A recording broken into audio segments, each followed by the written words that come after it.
Achoo! Achoo!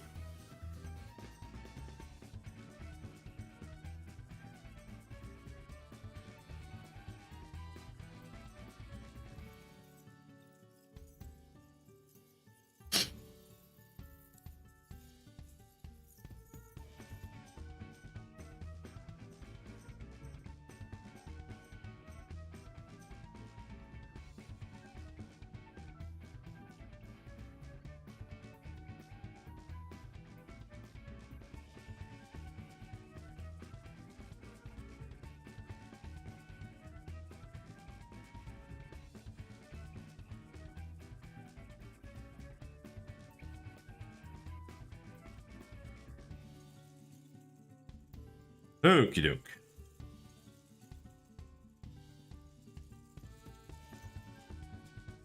At least I slept well tonight. Let's see what we can figure out today.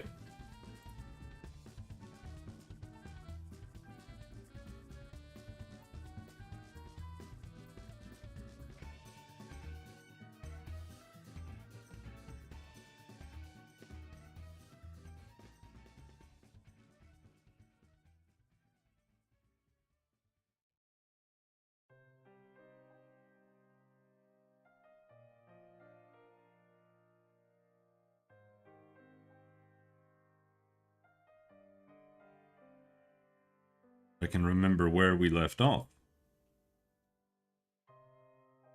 Right, I just implemented the actual render triggers. Come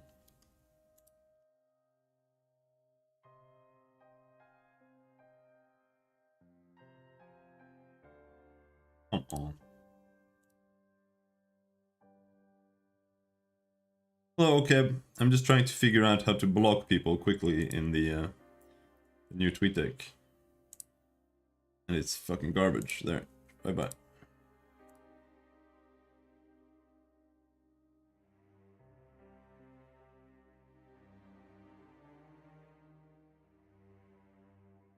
No, but it's really common that when you go live and you make a live tweet, that you get graphic designers liking your tweets.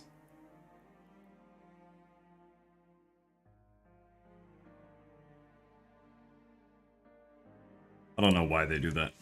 Anyway, this is what we need to do today. We're implementing check structures. Every single time we move, we have to check if we are in a new structure. And then trigger all of the tile update stuff that we wrote. Now,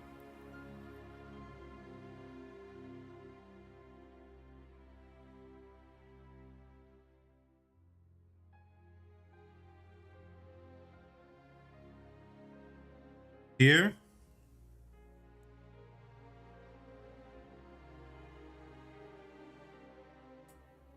we need to make sure that we are not checking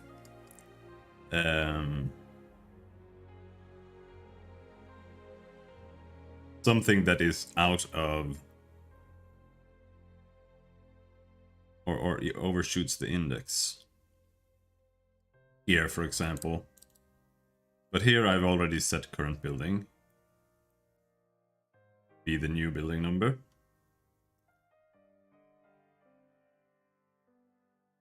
We can do this. Just to be sure. New post tile dot building number not equal to 255. It's so unnecessary. That can't happen. But what we can do is we can do and we can make sure that the building number is less than main controller dot buildings dot count. That way we can never overshoot whatever, even if there's some weird bug.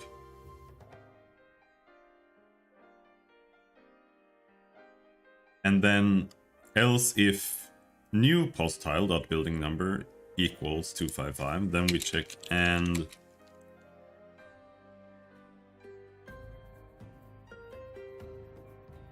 But this is unnecessary. But let's do it anyway. Previous building number is less than main controller dot buildings dot count. And then here is where we have to, let's see, if the new building number is 255, then the previous building number, we remove ourselves from the floor, we remove ourselves from the room.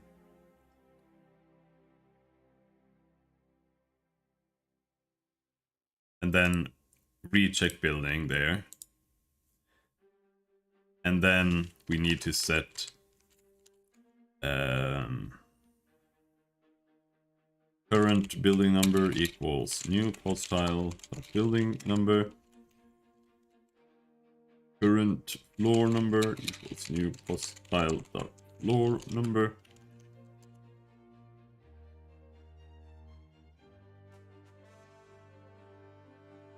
And what about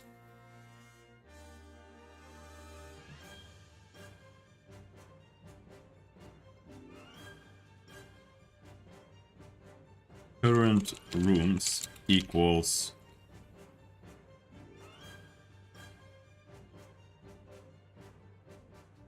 how do I check that? Set floor tiles. I think I made something. Check tiles rooms. But that can only be done on the floor.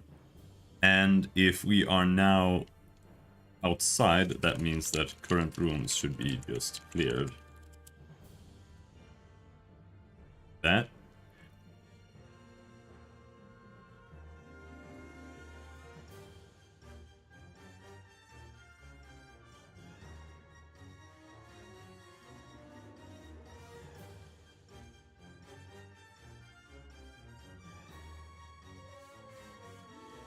Else. And this is if we are moving internally from one building to another. Then we need to previous building number, remove, and that should be previous building number, previous floor number, current rooms, main controller rooms, current rooms, then they get removed from the current rooms.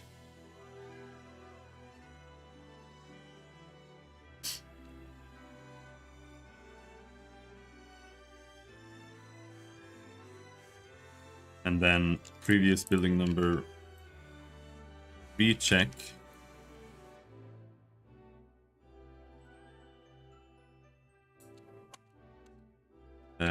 Current building number equals new hostile dot building number. Current floor equals new hostile dot floor number. And then here now we need to check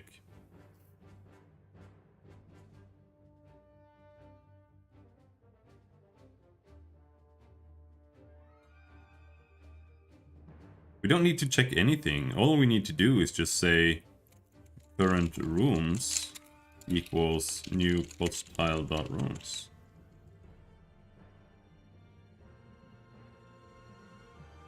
Except that this is a list of integers. Be a list of bytes.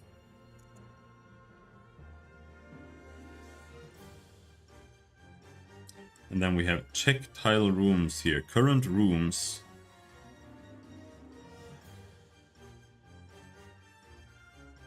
This is unnecessary now.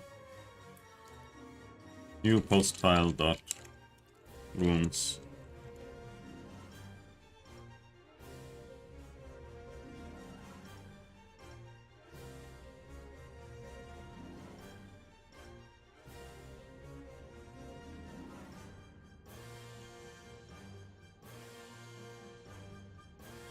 Now,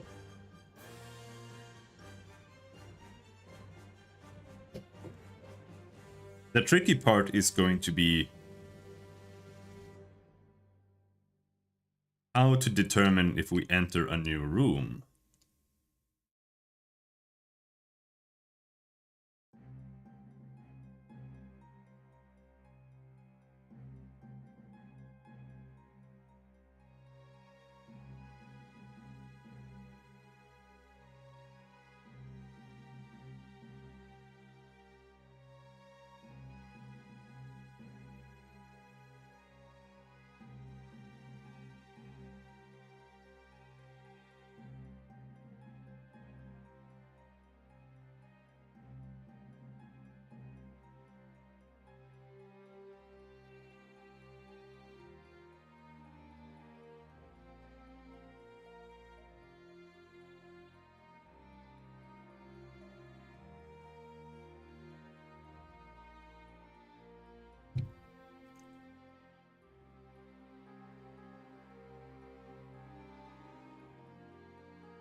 Can you compare two lists?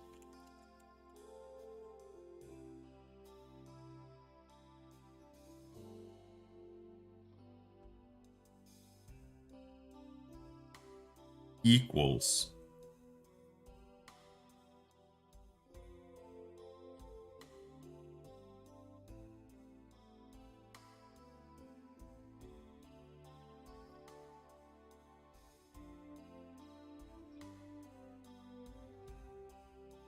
How does that work? C# list dot equals.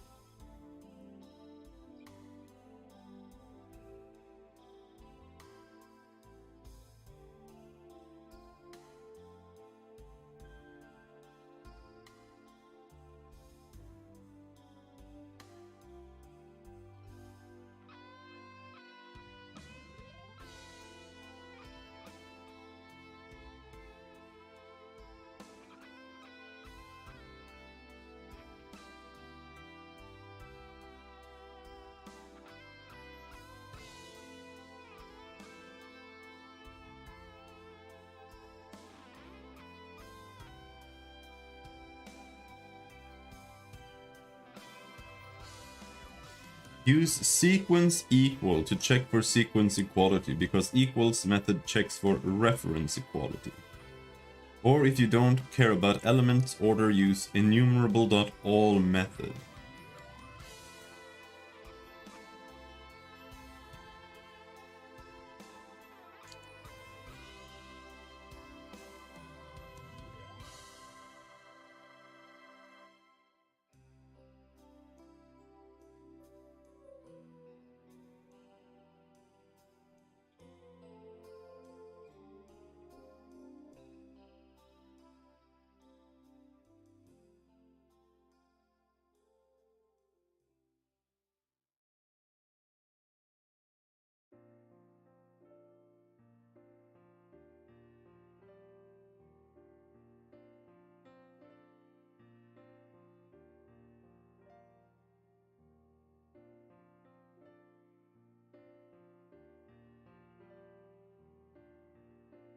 Okay.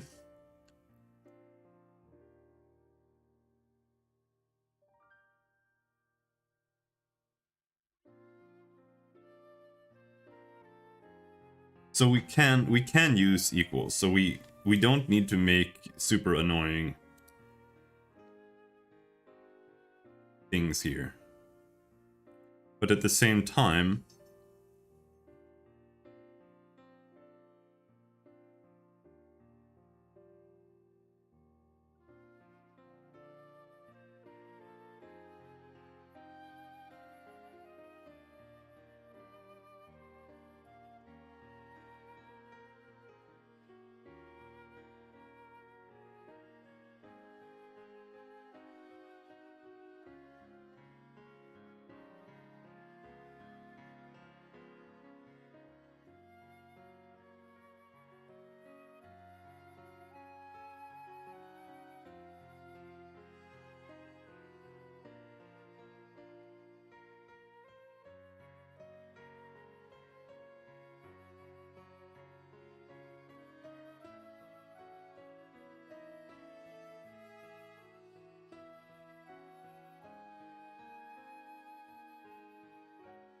what is wrong with Charles? For real. What is wrong with this boy?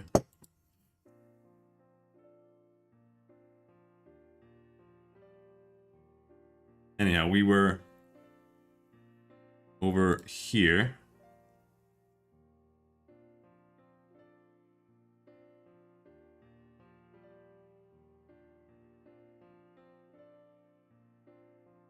And we need to do stuff here too. Let's see. We need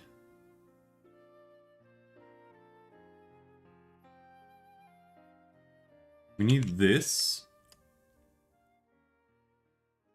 Here we're moving out from a building. So, or out from a building into the outside world, so to speak. Here we're moving from one building to another building, so it's not enough to just remove it. We also need to add this. Hello, Robert.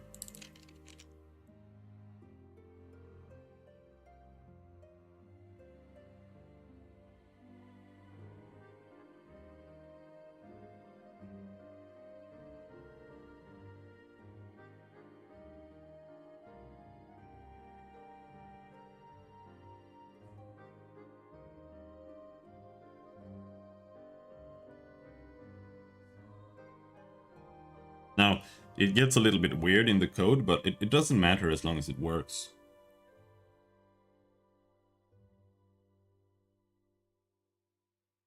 However,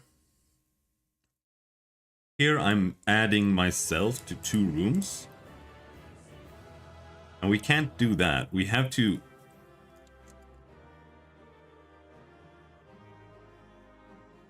We have to check if current rooms dot contain we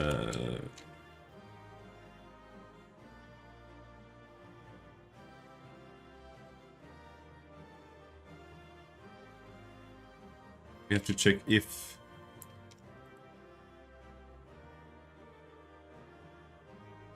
this contains this, not, then we can add the content position, because we cannot add the same object multiple times.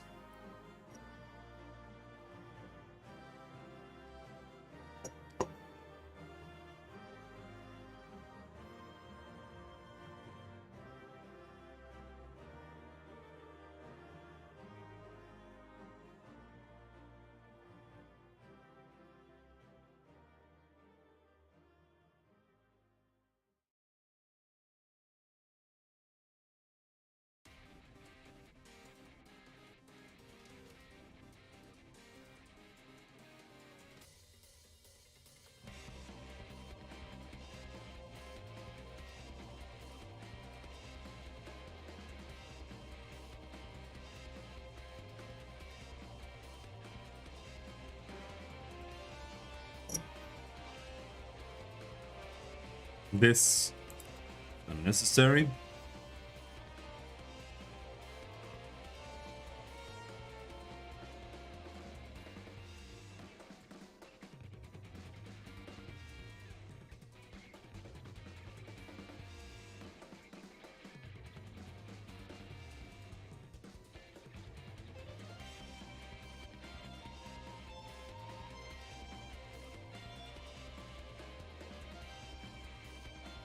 It's a little bit spooky, because I think technically a tile can contain 2 buildings as well.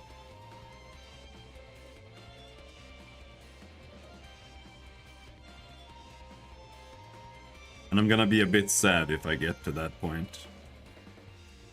But I think it'll still work. It'll just be annoying.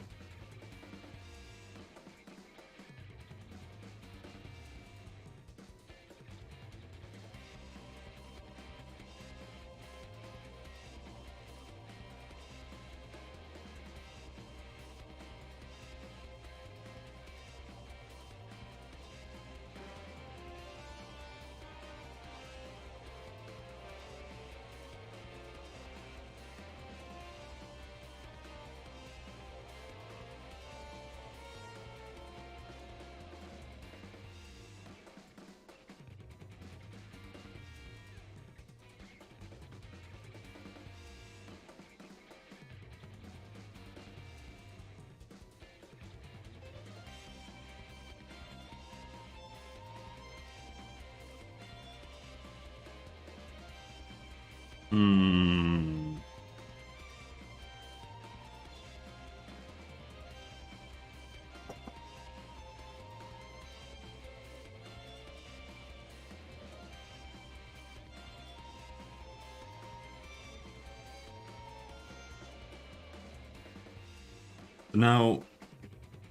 Now we've gone through the building. So now we have to do the same things here. But for the floors, if current floor does not equal new post floor number, then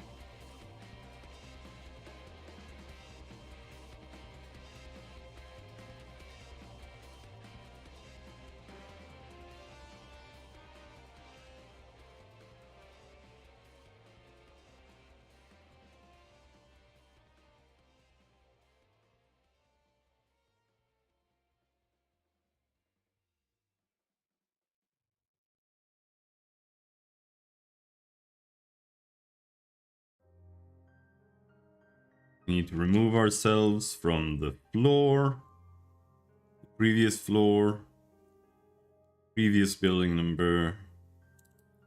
Well, since we haven't exited, the previous building number is still the current building number, but we can just keep that, it doesn't matter. The previous room and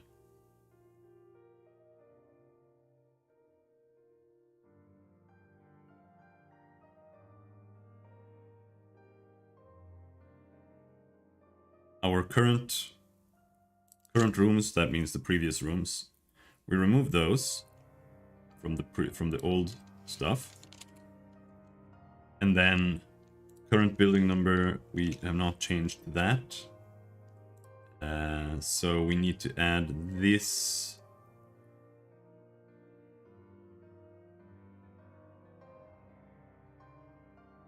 Add, remove previous, add new.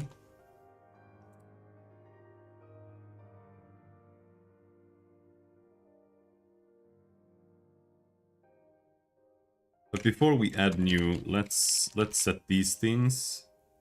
That way we can just do that, current rooms.count, loop through that and add this, as long as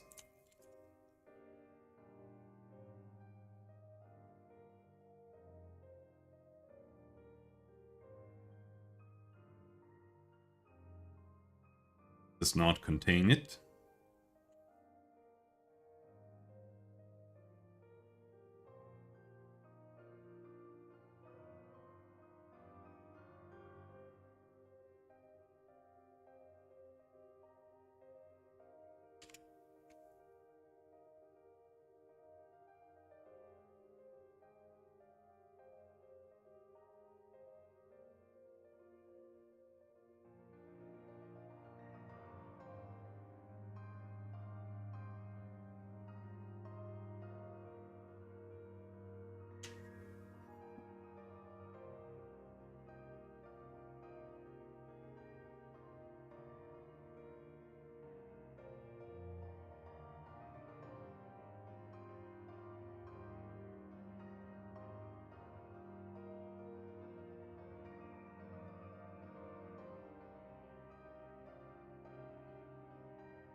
I add up here. Oh yeah, that was also buildings.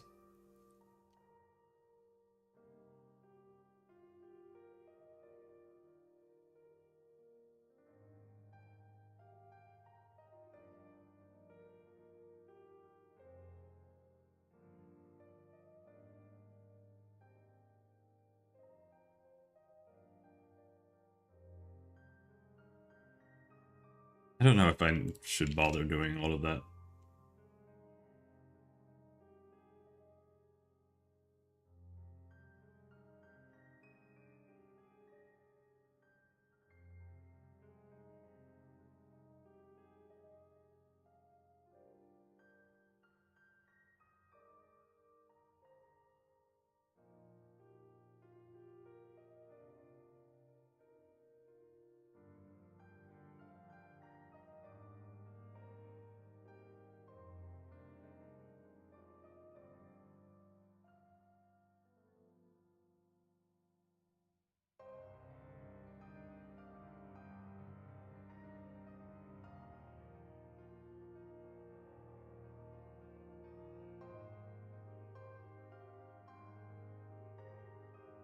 Anyway, we're doing the floor. Checking that the floor.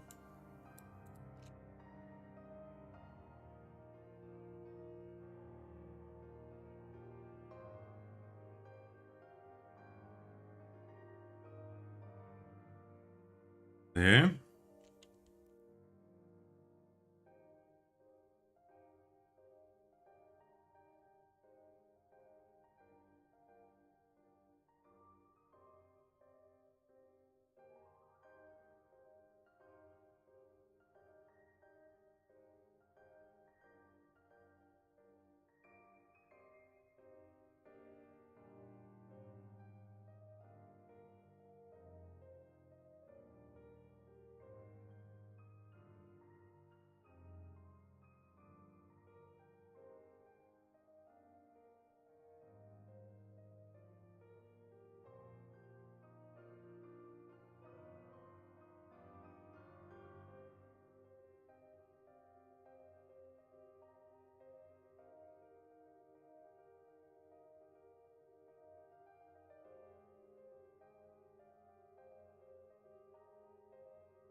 Now we need to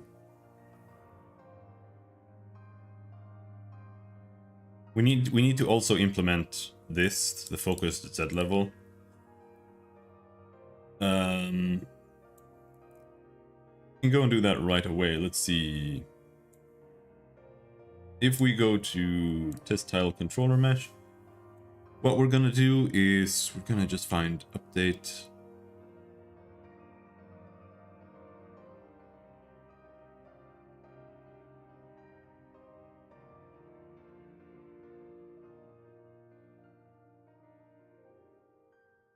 If input dot get axis raw scroll, I don't know what it's called.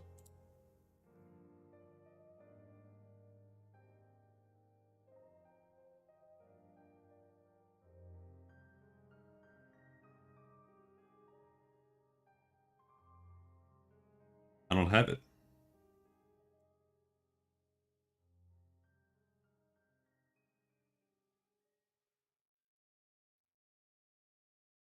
So what am I using for?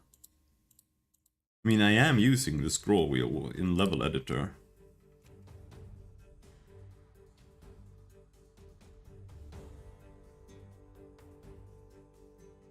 Oh, not in current project.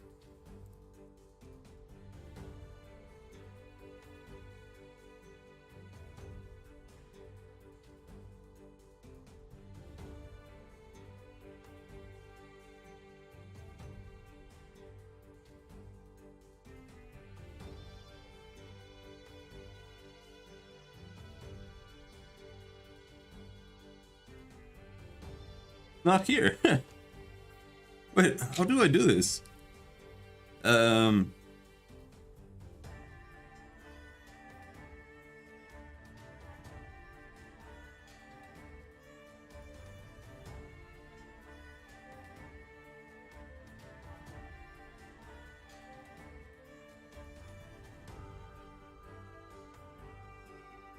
scroll.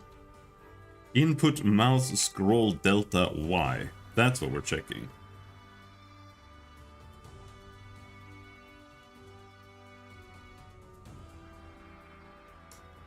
Is that what we want? Not so sure. But we can just use that. Scroll delta Y does not equal 0. Then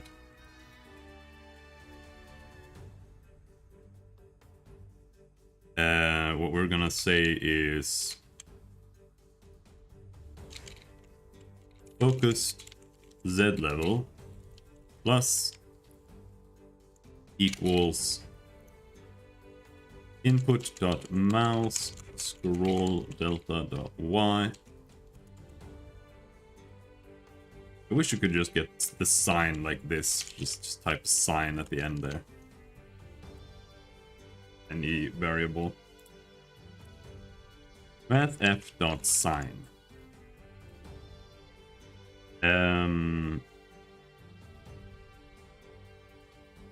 Yeah, as an integer, please.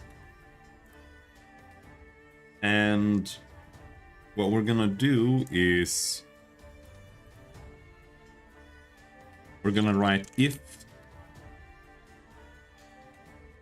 editor mode is false, then this happens. Otherwise, as we're in there,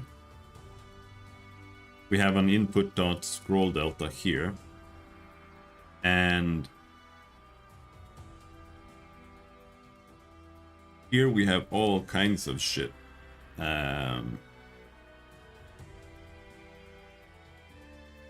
We're also changing the mouse tile point there.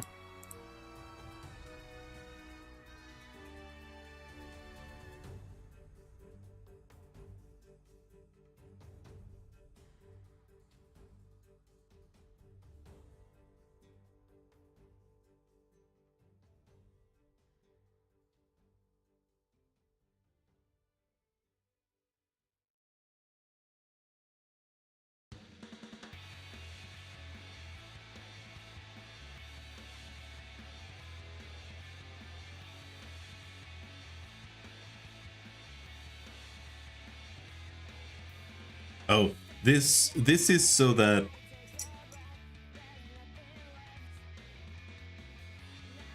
this is code for the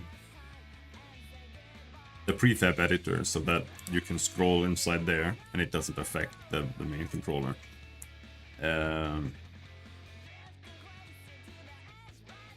But basically,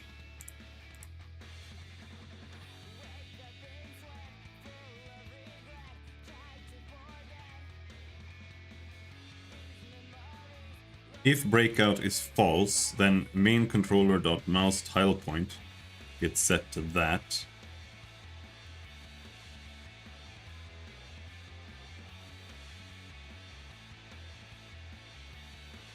But then I also want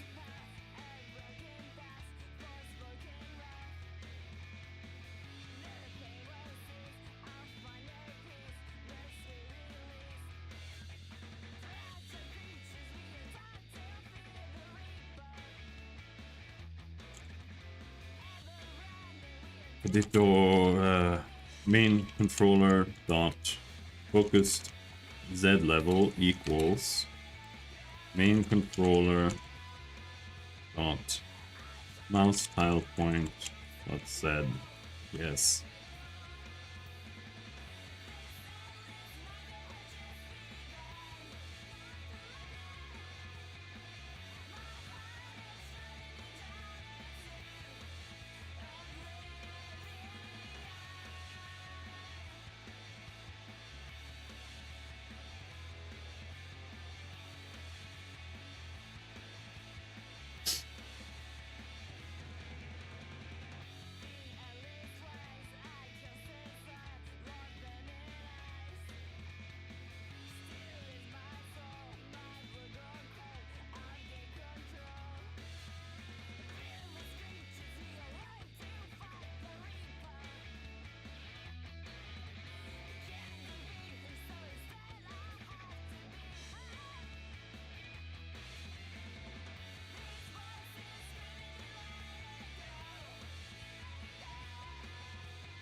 Now, where were we?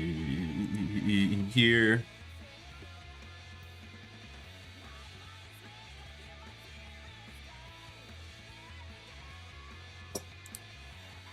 We're setting current floors and stuffs.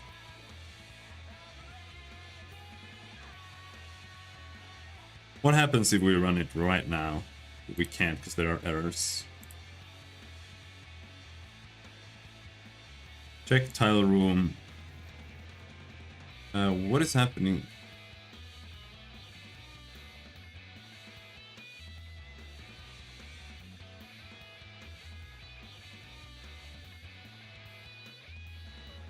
Current rooms. Do I not have a current tile here? Thought we had a current tile. Player tile position.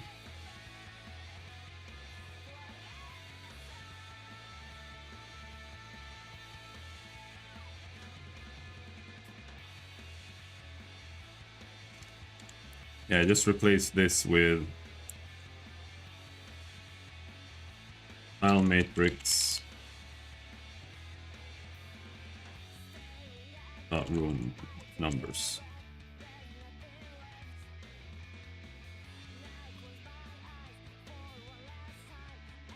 Cannot implicitly convert from generic list to byte. Byte.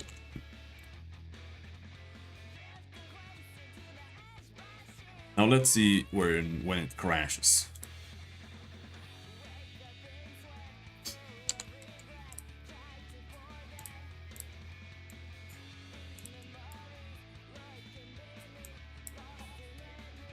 Index out of range in here.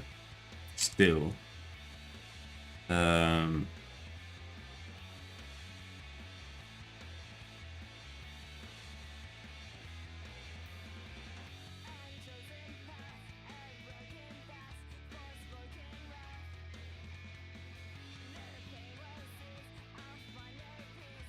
Is it here now?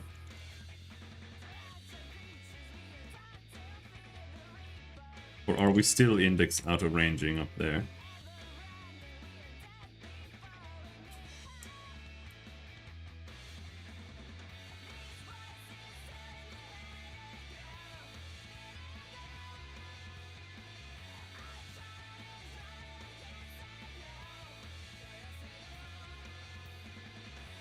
So that isn't working.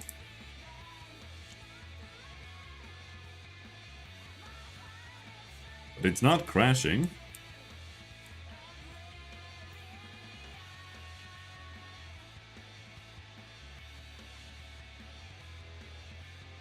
There, it crashed.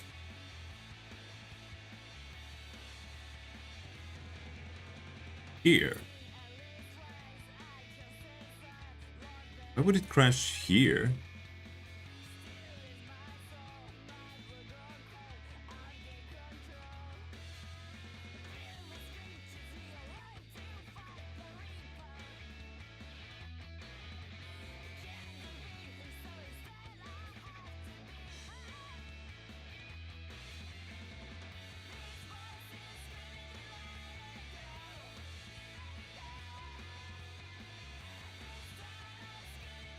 Well, we'll never find that out. There's too much stuff going on here.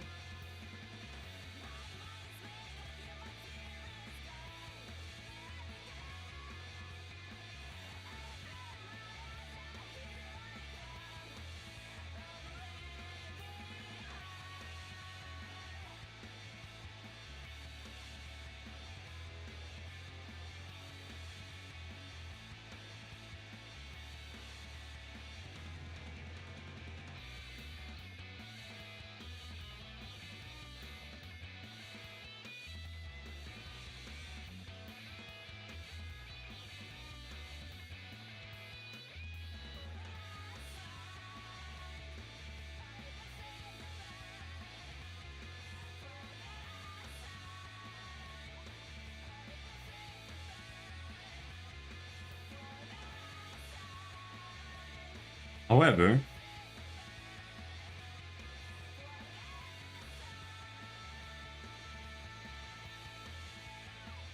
We just go back in here. We can leave all of that like so.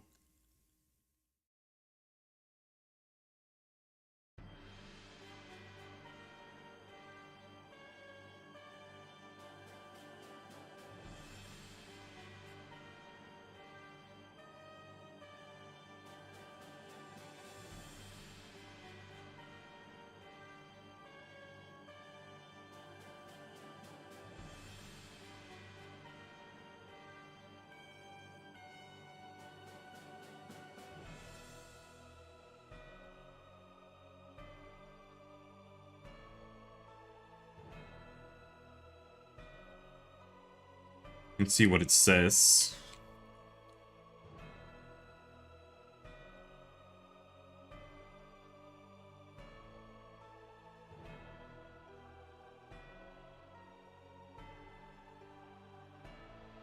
It doesn't say anything at all there. How come? If internal position does not equal old position. This should be set every frame, shouldn't it?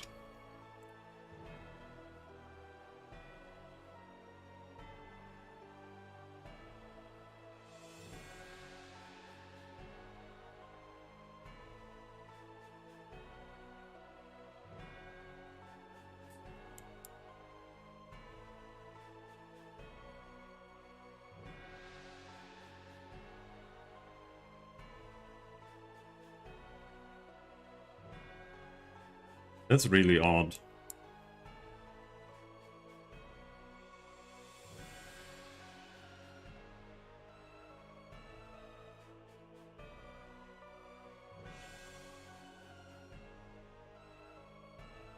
This happens because I walk behind it and something is bugged in the walking behind building script. But this internal position does not equal old position.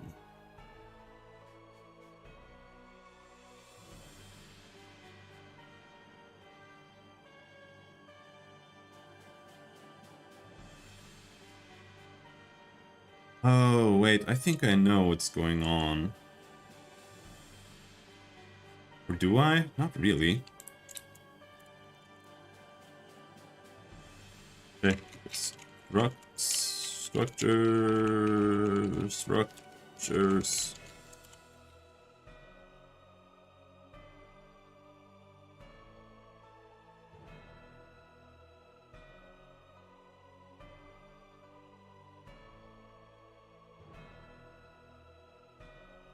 See, now it checks structures every time she moves. We go in here, it checks.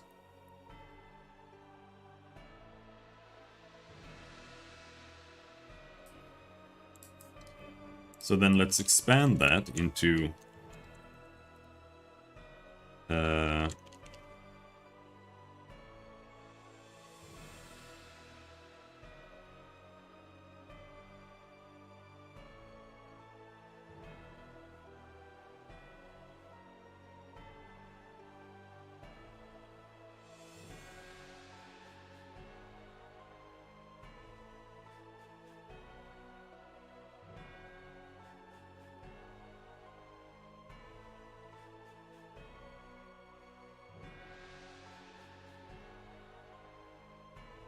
can you do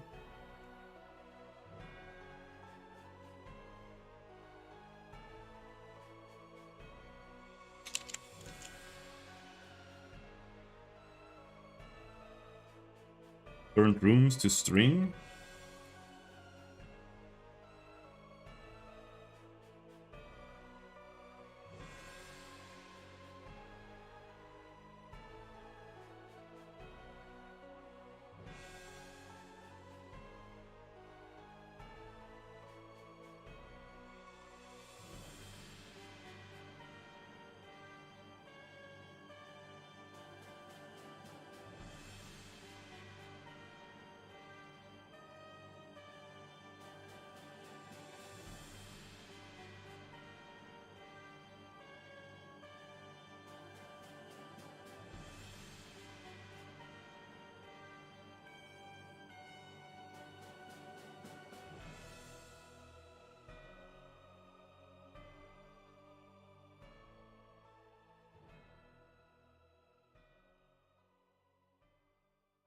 But now.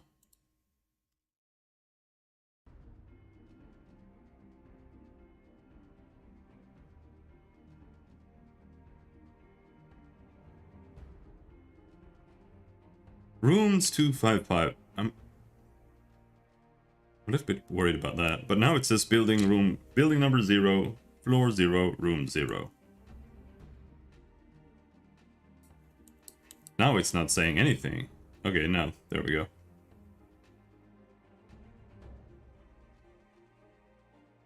So we are adding rooms 255 to it.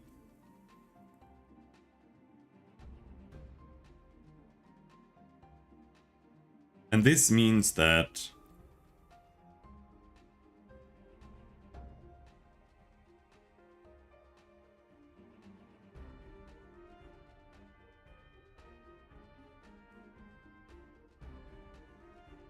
we should do, like, this should happen. Previous building number equals 255.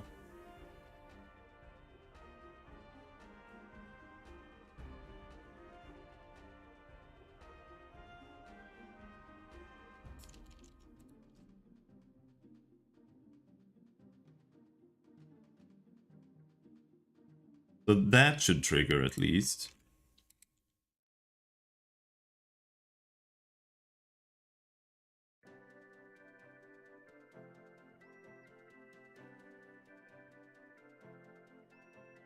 No?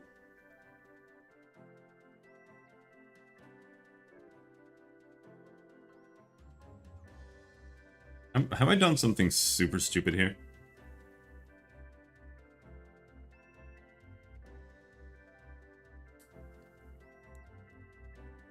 If previous building number does not equal the new building number,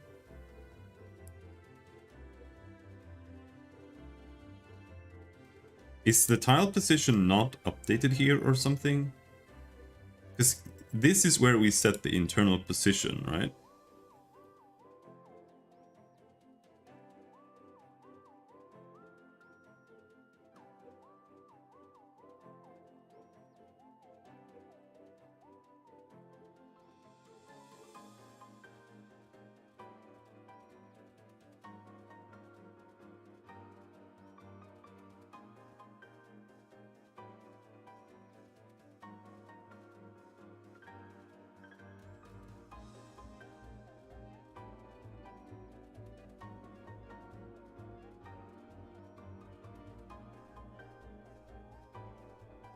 But when I'm moving it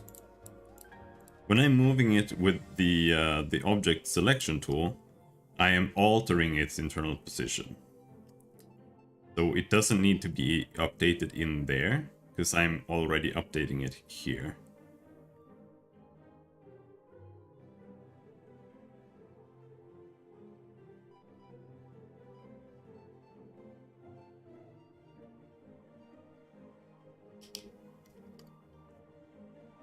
So here, getting the tile position, this is just normal.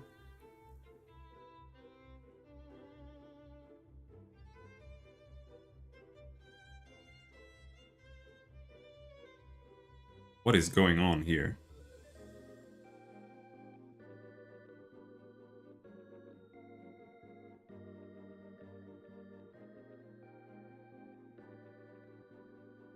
Am I double flooring it? There.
So what is going on?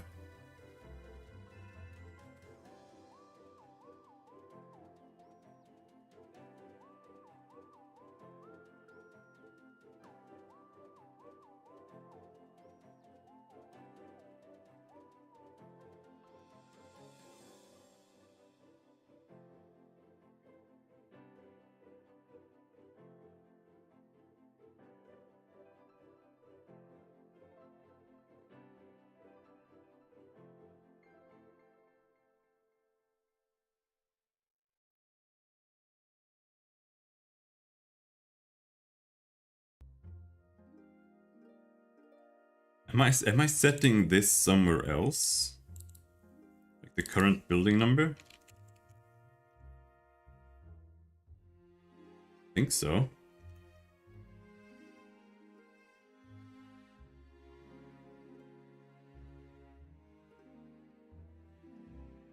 No, we are.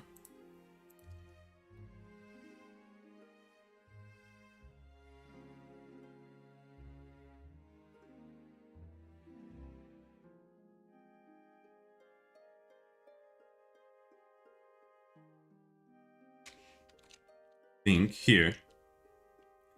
Here. This whole thing, let's see. It starts here and ends there. Let's comment this out. This is the code for going behind a building, but it also sets which building we're currently in.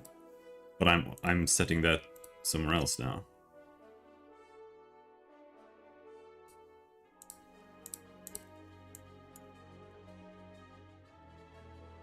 Crash. Index was out of bounds. Index was out of bounds here?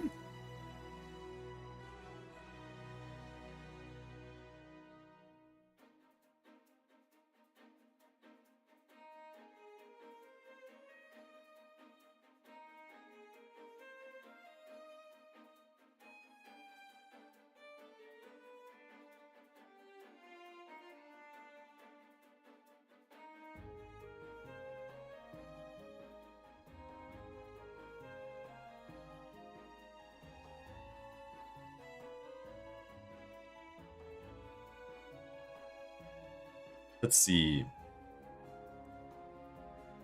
Object placement tool. New LOT object script. Let's look at that.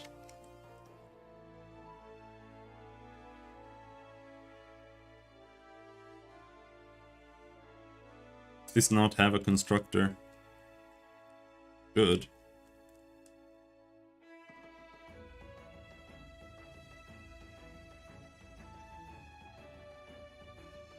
There it is.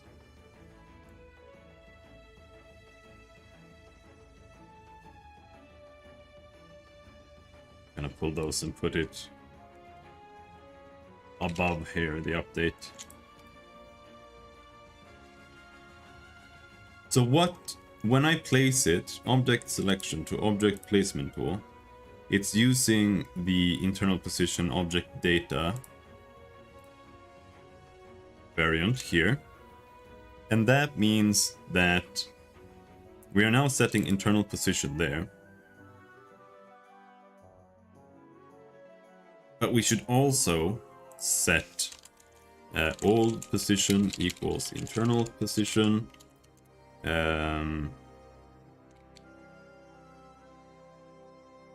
Current building number equals main controller dot tile matrix tile position x tile position dot y tile position dot z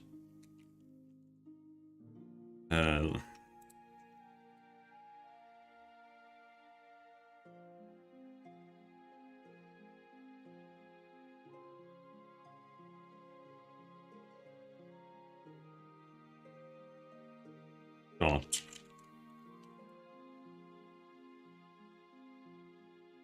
building number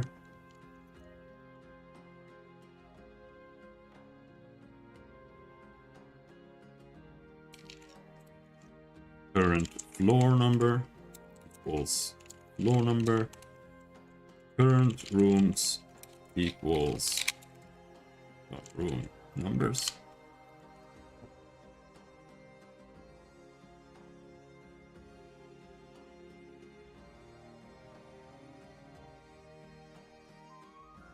Now this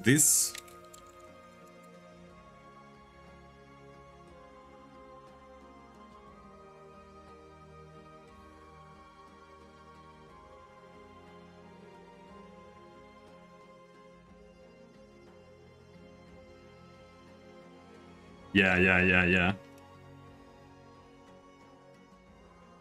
This has to be copied to current rooms.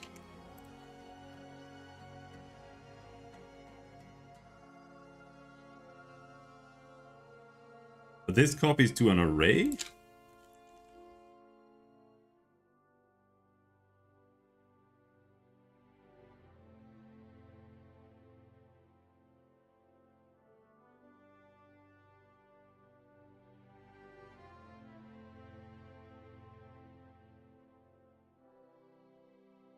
That's kind of annoying.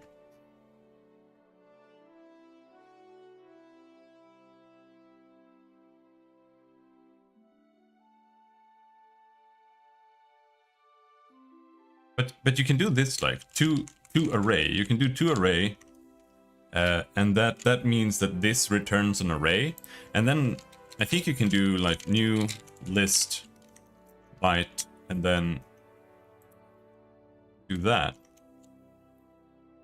Because it can take an array and create an array when you do new list.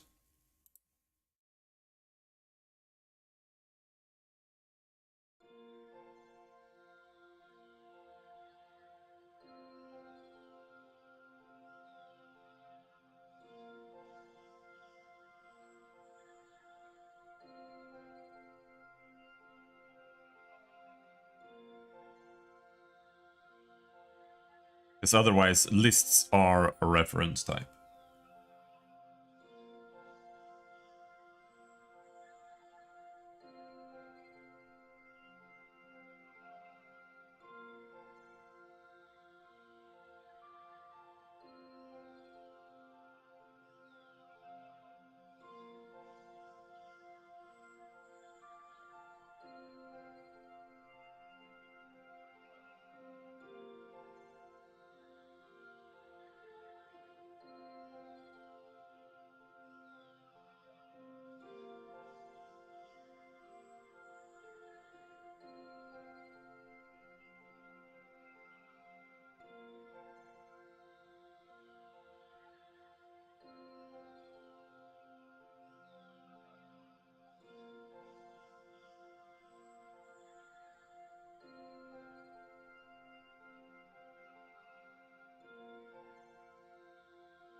And yeah, no, that should be good.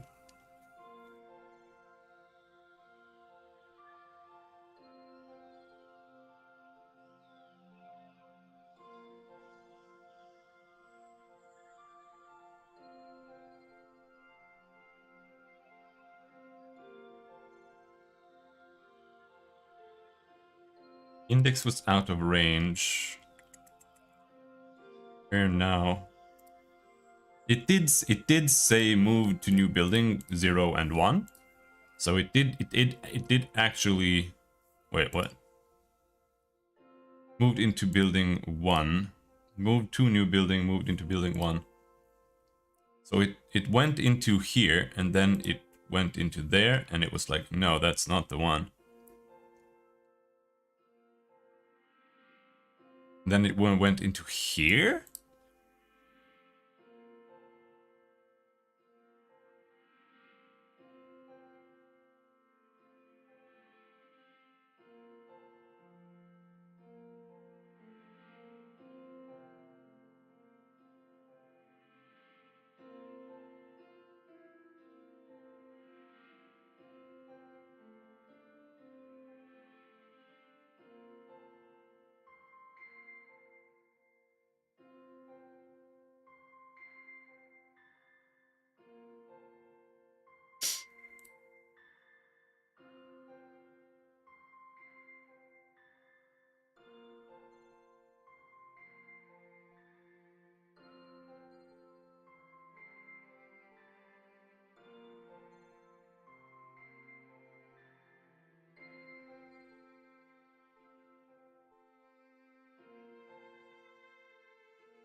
Uh, so this is weird.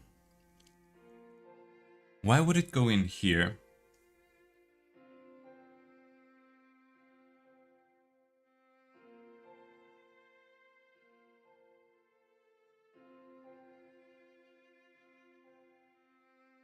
Wait, what does it say? It says moved to new building.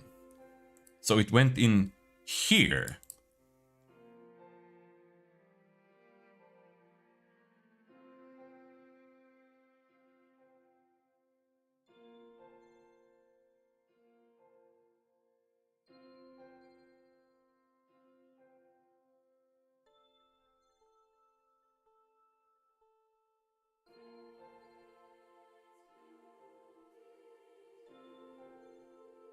Hmm.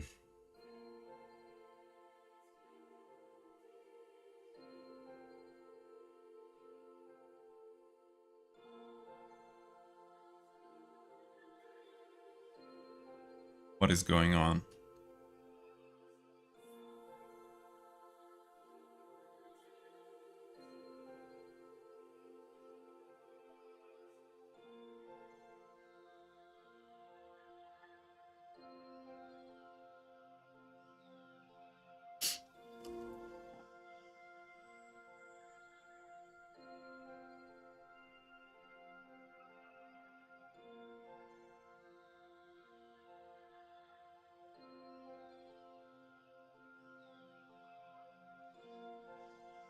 Because it says building number 255, floor number 255, and then it says once building number 0 and floor number 0. And that means it's reading the new post tile. And that is acquired there.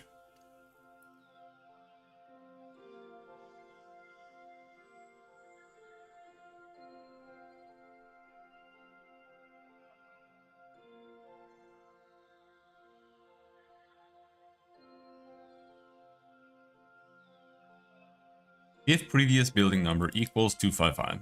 And that's exactly what it was. And we're not setting current building number anywhere else now.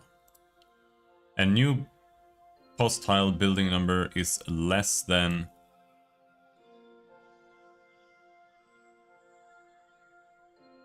Because we're checking if previous building number...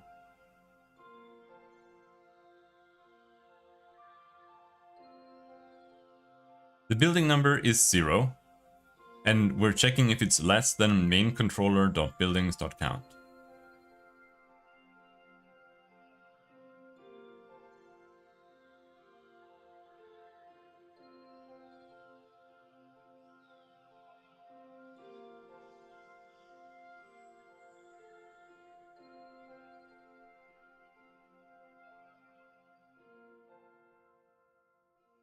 Is that not being set correctly? Because it makes no sense that it doesn't go in there.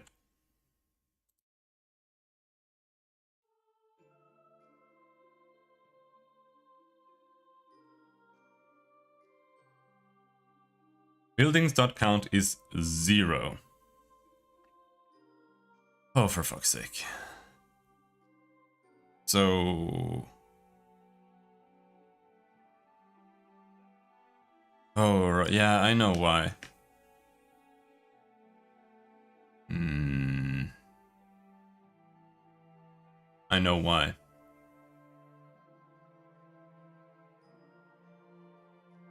Let's just add that back.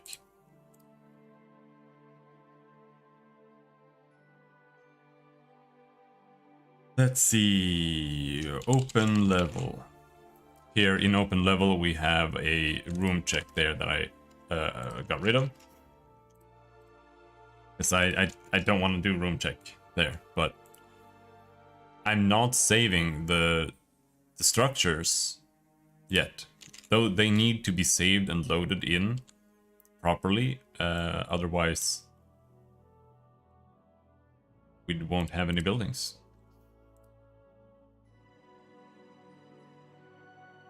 There. Now we successfully moved into building number 2. And when we move out, it crashes.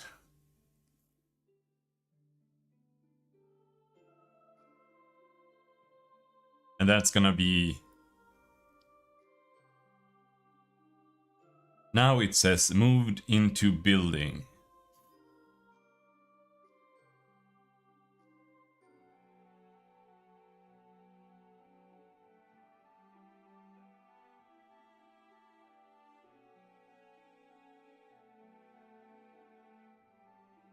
So we did go in here and it crashed.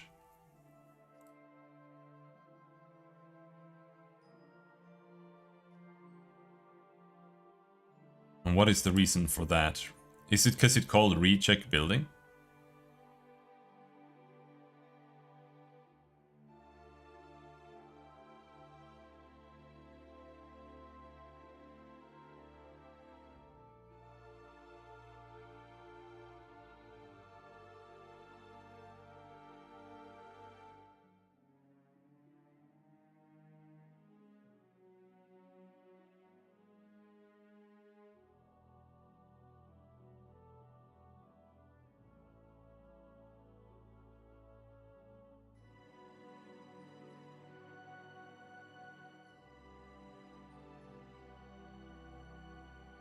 Why does it moved out of a building?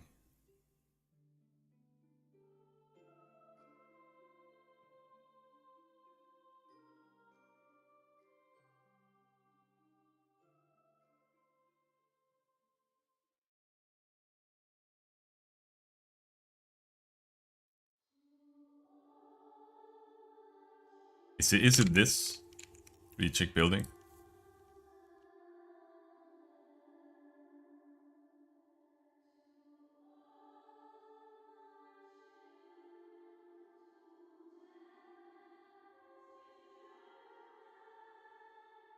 No.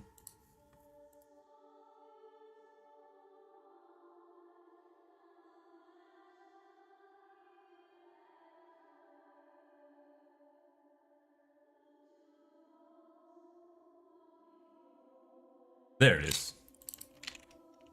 This needs to be previous floor number. That's what that mean is supposed to be.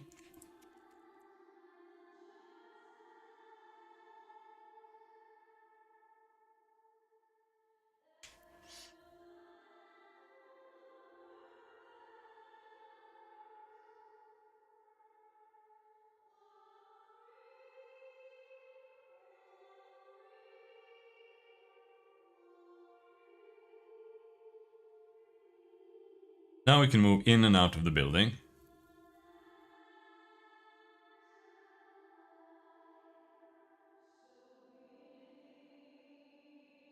However, it doesn't do anything yet.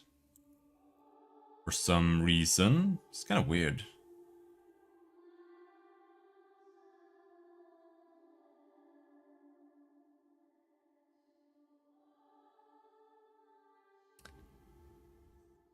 Because we...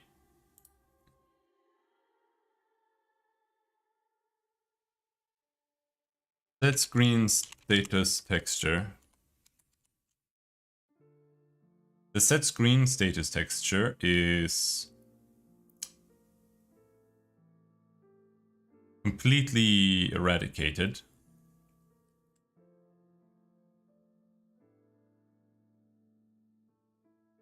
All it's doing is it's reading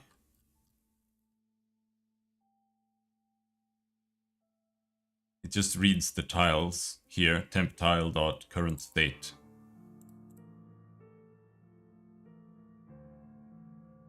And the current state is generally 0.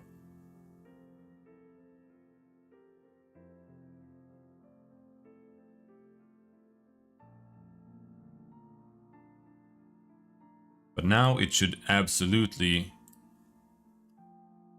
be set to something here. I think. So we move into building here. We add Add.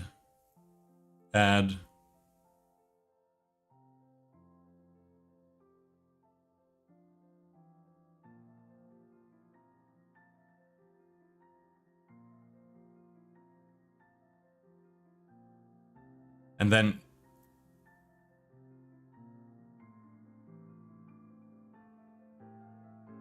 if floor base is less than main controller.focused Z level. What is my focused Z level at?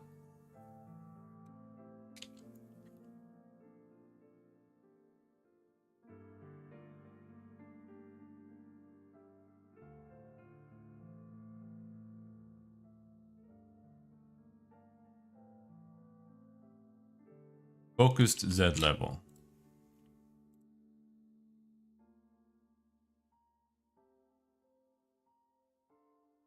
It's 0.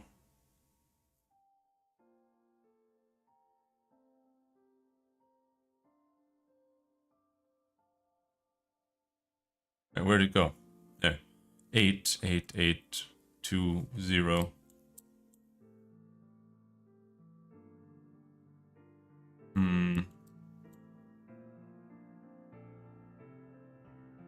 Morning light.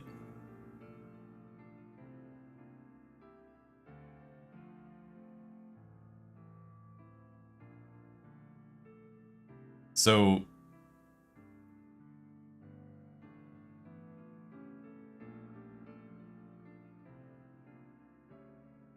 reset.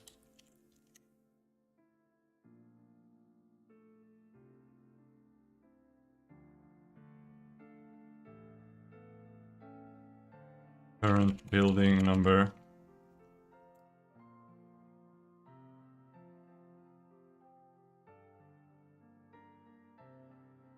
Set building.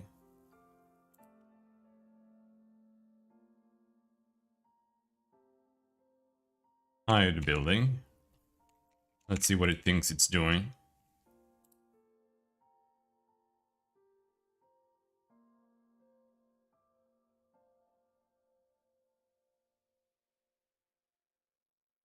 Sets hide building.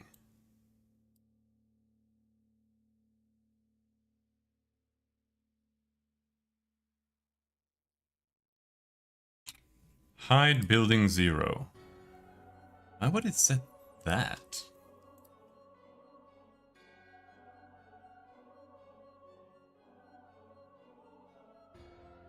Because, well, current building number has been set here, so we can use current building number just fine. So we're checking if the current building number floor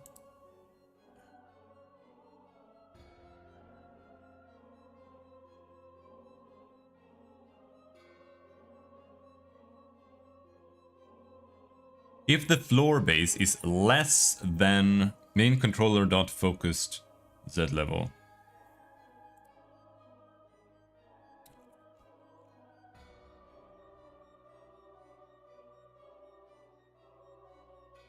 That's strange.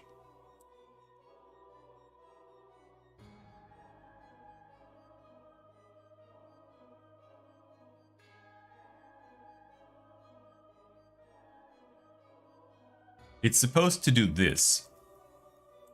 So it depends on if the floor base Z level of the building is being set incorrectly. Maybe it's down at minus or some shit for no reason. Or maybe it's not set at all.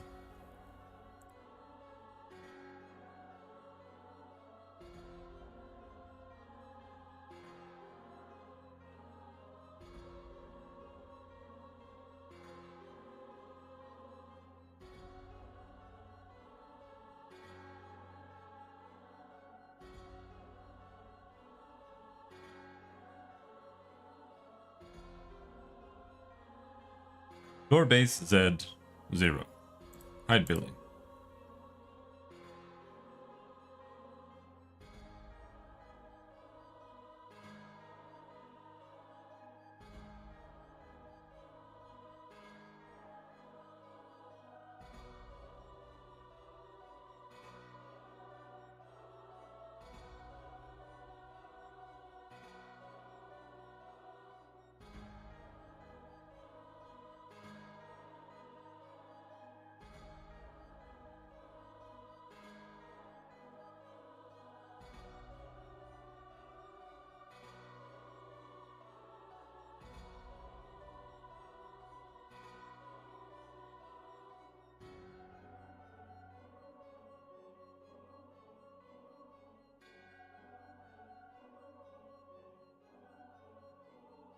It could be this. The floor doesn't have a height.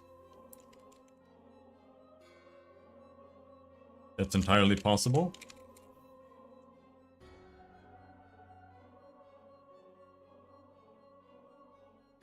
Oh my god.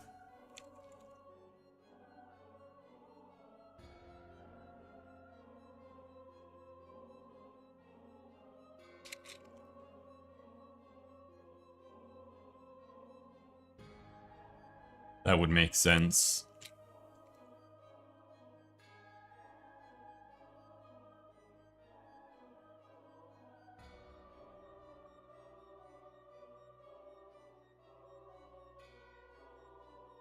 It does have a floor height.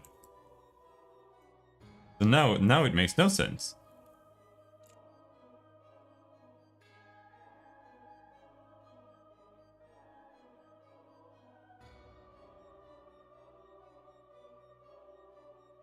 It's not triggering.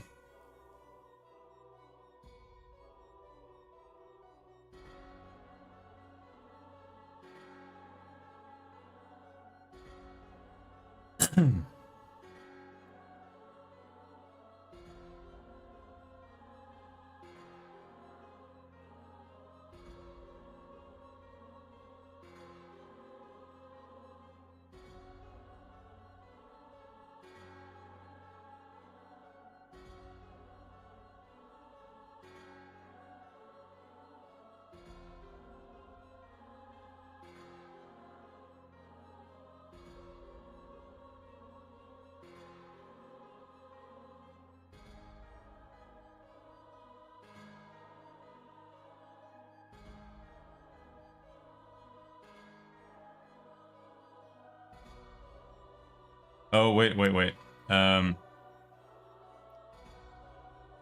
This is wrong, I think.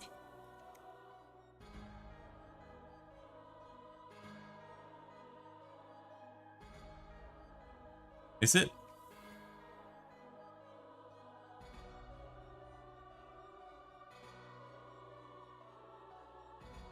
Floor base needs to be greater than or equal to...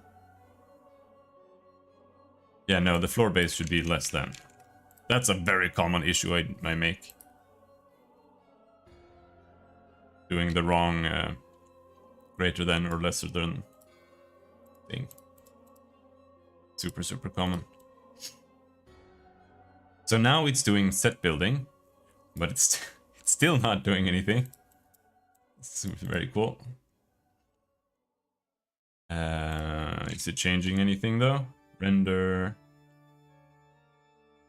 Oh, it's all still the same.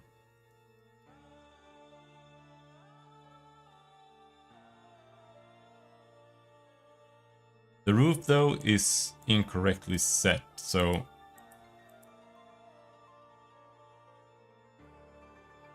but shit, I haven't programmed in the roof properly yet.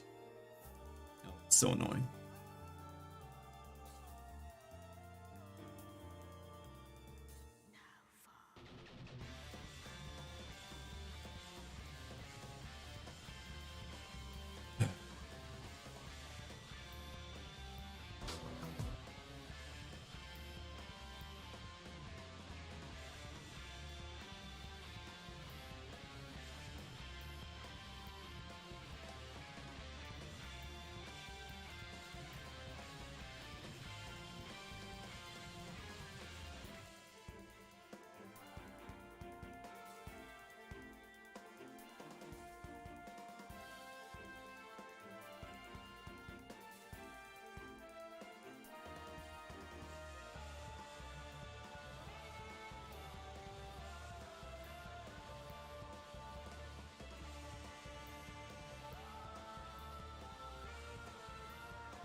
So it's actually calling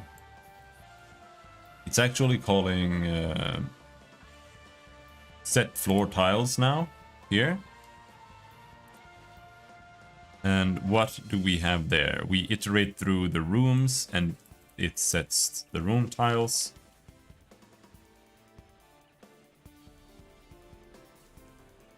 Over here. And this is gonna debug.log set room tiles, set room number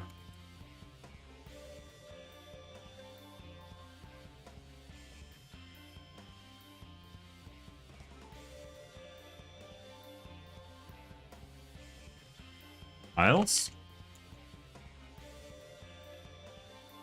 and we'll see if it gets all the way there.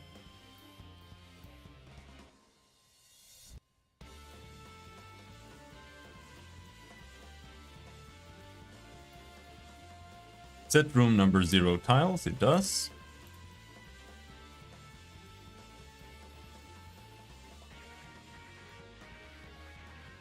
So then here we have temp tile 4 debug.log set temp tile dot tile type 4.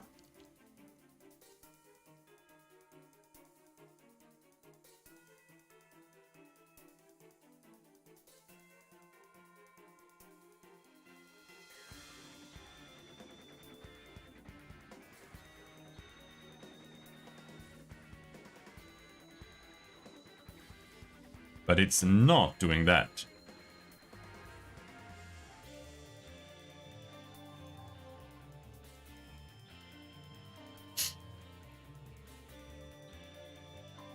So what values is it setting here?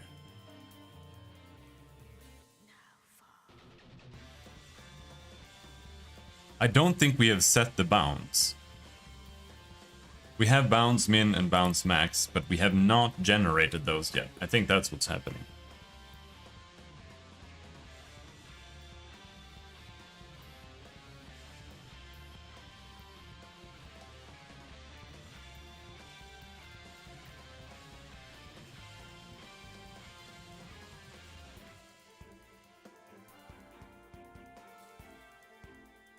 I could... Well... We still have a problem with the roof. The roof is a big issue. And... I still only have one method of solving it. To be perfectly honest. And that's adding another tile type. Which I really do not want to do, but... There's no other way of doing it that I can think of.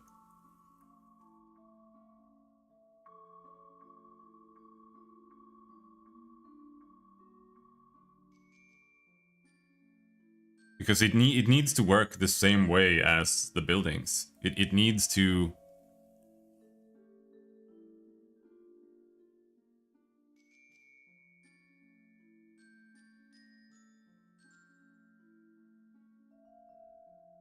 It needs to have like a wall around it. And then I find the tile, or the actual roof tile, and it needs to know that there's like a roof wall around it that it can follow and generate the area. Because otherwise, you just can't do it. Not possible. There are too many edge cases, and like if you just use a roof tile and there are two buildings next to each other and the roofs touch each other, it'll just generate one big roof from that. And you don't know how far a roof might extend from a building as well. And that makes it even more impossible, because you can't write like any checks for it to determine which roof belongs to what. So I just have to add another tile type.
Oh boy.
So if we go, let's see, room check, it's gonna be in here then, I guess.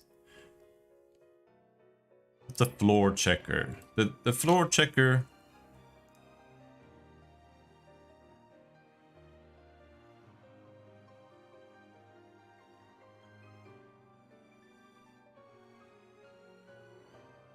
Maybe we,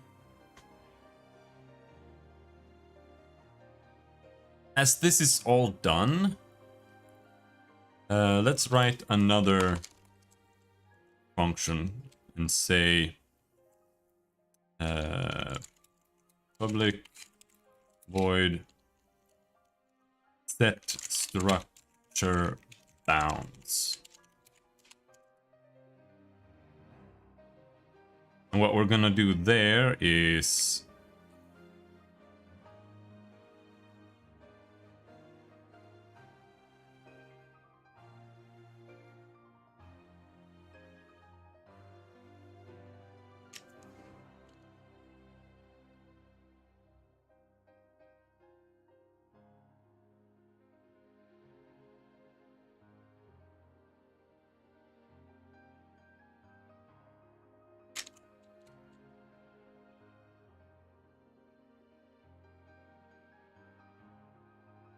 vector 3 int min bounds vector 3 int max bounds.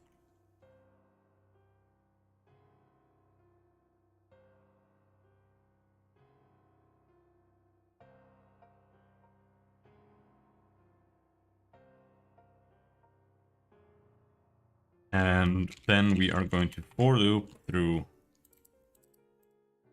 buildings.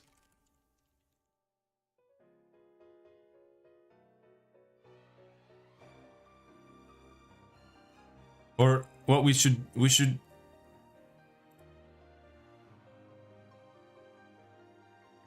loop through the rooms. Smallest to biggest for rooms dot count. Then we do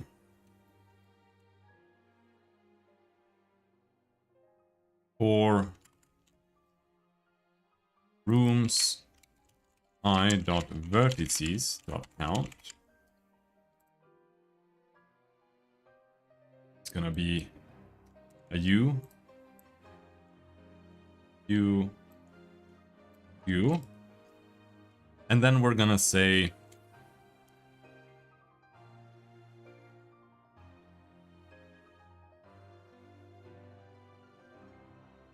this needs to be front.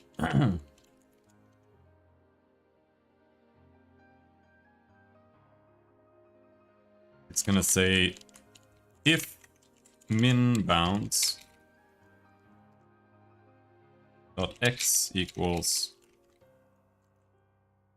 -1, then min bounds equals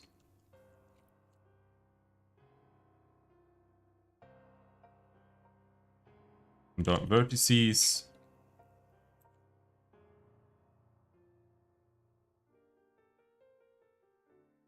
And max bounds equals rooms I dot vertices u as well.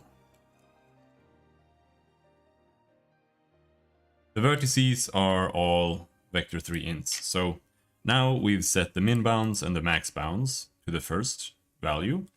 And then we say else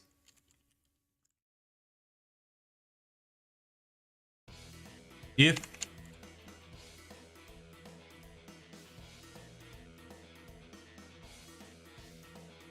no, we don't even need to do that. There is, let's see. Vector 3 int dot max. Max bounds. And then we do that.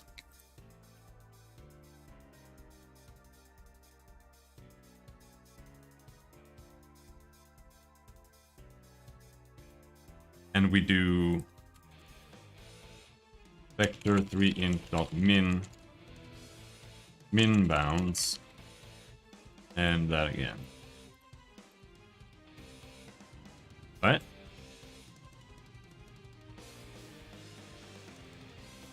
Now we start here because it always starts at -1. So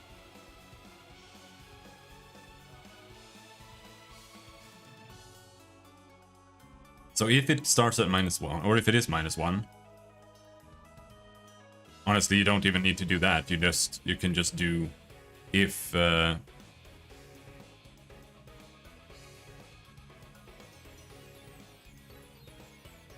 for every room you want to do this, right? Because here we're checking rooms, so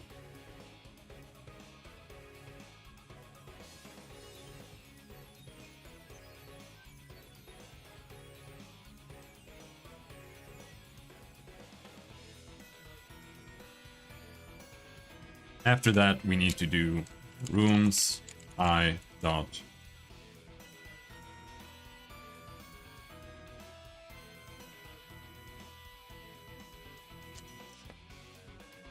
Well, I mean, this can just be whatever. Min bounds min equals min bounds, and rooms I dot bounds max equals max bounds, right? So now we're setting the bounds for the room, and then after that we need to do the same thing but for rooms, and that's gonna go for floors, and that's gonna be a little bit trickier, but we no longer really have to go through the vertices, even though it doesn't matter if we do.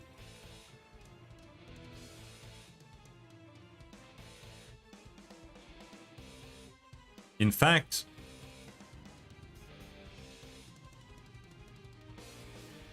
the floor bounds is kind of... I don't do floor bounds. We don't do floor bounds. I changed it from the room checking or setting itself, or the floor checking and setting itself as a batch, to instead it just loops through the rooms and each room sets itself. But the building needs to have bounds, and we can set that right away here, I think. All we need is another set of vector 3s for bounds that are just gonna be here and not get reset, and just keep getting the largest value here and min value here. Then we'll get the building from checking the rooms.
Ah!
It should actually just be this.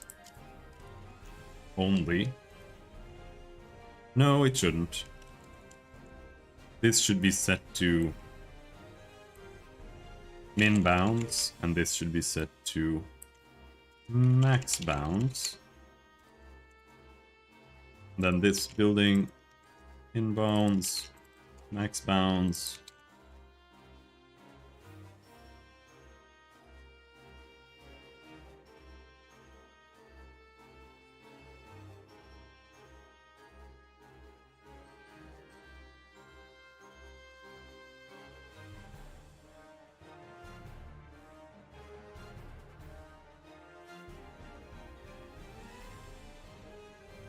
There. Now we should have our structure bounds.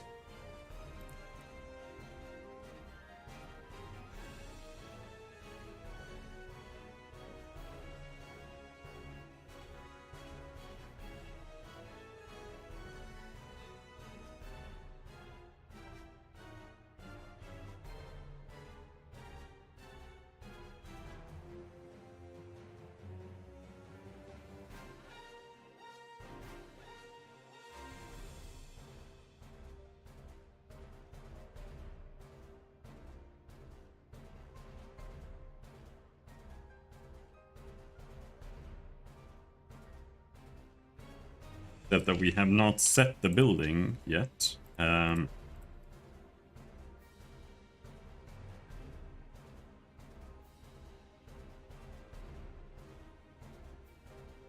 Delete, delete.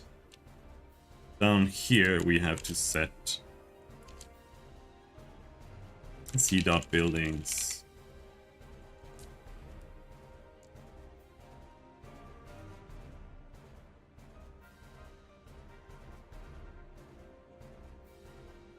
Oh no, this is a bit wrong.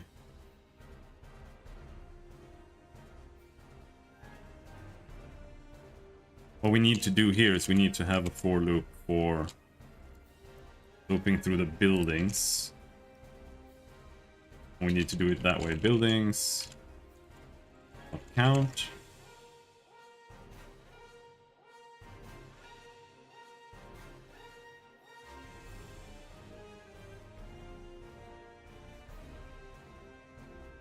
And then instead of rooms, it's going to be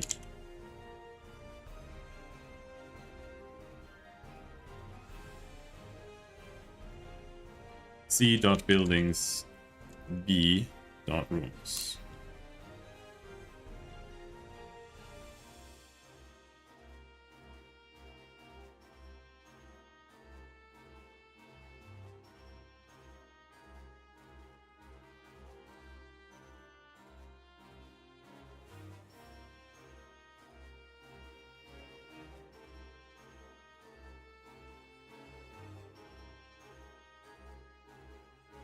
And the reason for that is because we do need to have this there. Just remove the vector.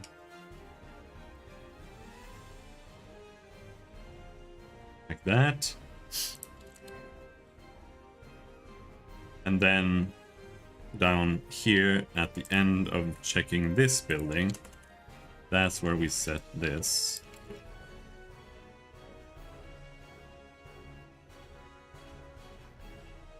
Oh, there. And then here we check buildings.bounds.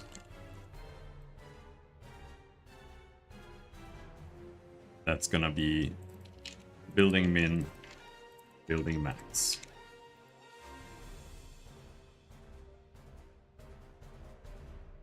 And then let us debug.log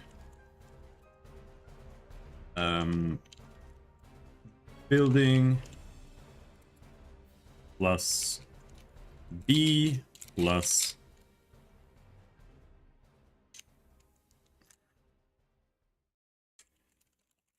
building number b room dot number plus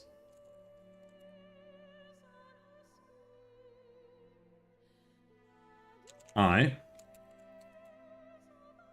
bounds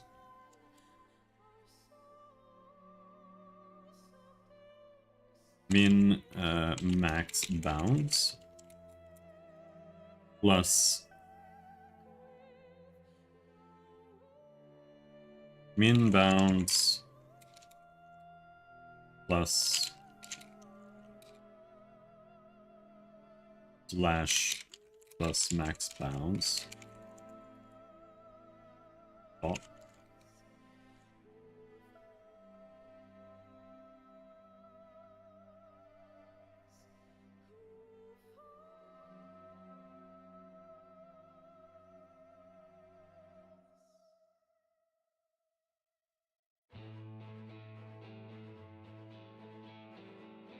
See if that works.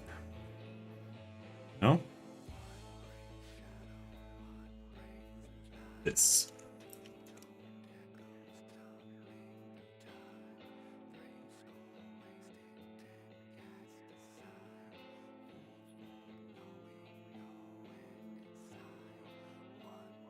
Building room 0 max bounds min bounds 1614 max bounds 1614. Well, that ain't right.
This won't work properly, I think, because the vertices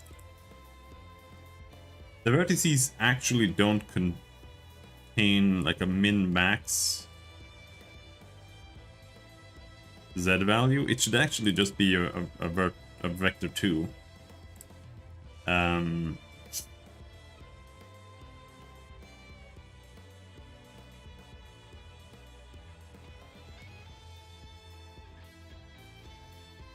But even so, it's wrong.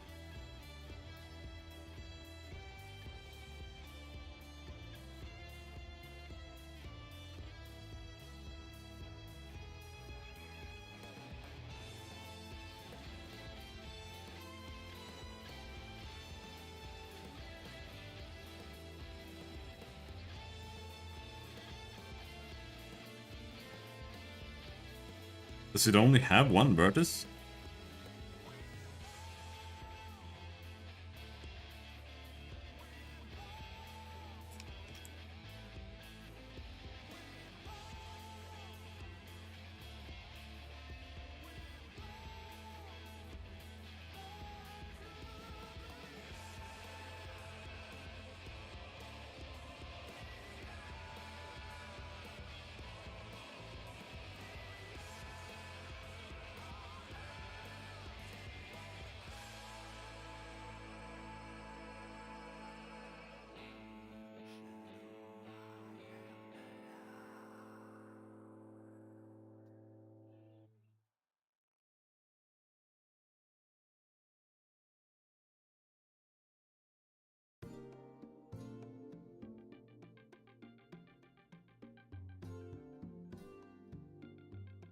Oh, it has 4 vertices.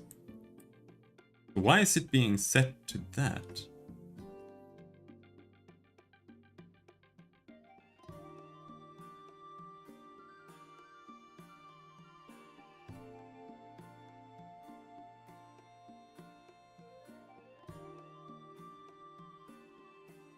Oh, I know why. This is wrong. We're not returning this anywhere. There. That needs to be set to that.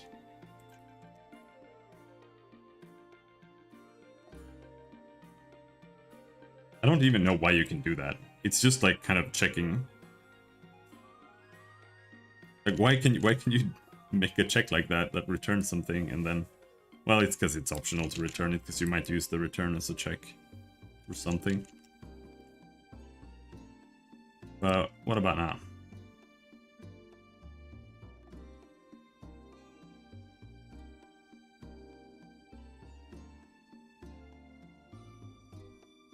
So now we get min bounds 16, 14, max bounds 2190, and that's correct. But they don't have a Z value, as you can see, so we should just change that right away. This whole thing here should be changed to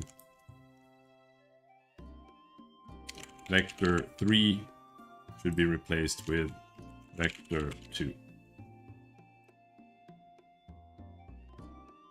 And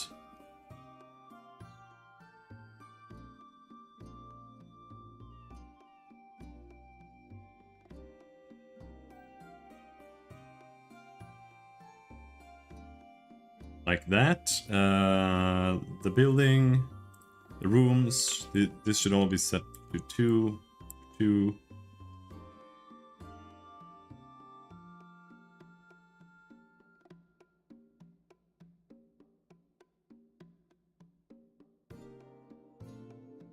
Wait a second. Sure, why not? Because it doesn't have a bounds, but it has a room base already. And a room height. The room height needs to be that though.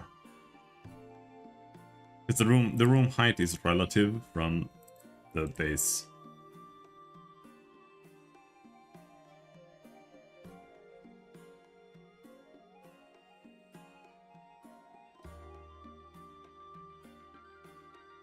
room base Z plus room height.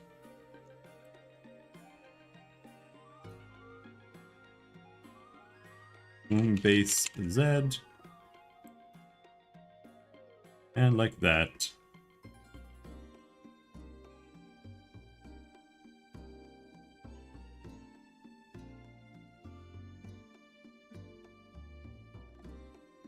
Just like so, it's fine again.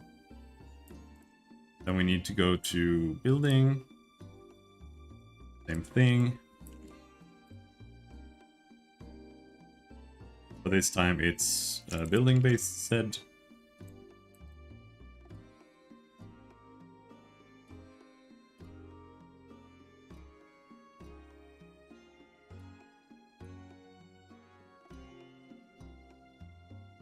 And floors. But the floor, again, it doesn't have a bounds.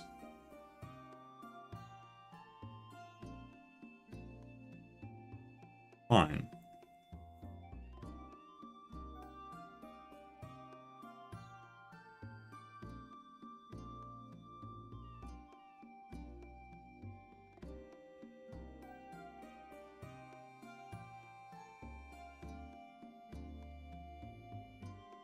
It says the room's vertices are still vector 3, which they are, so let's change those. And these vertices as well should be 2.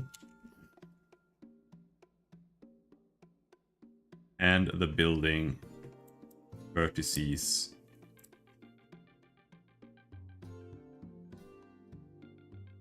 Building doesn't have vertices.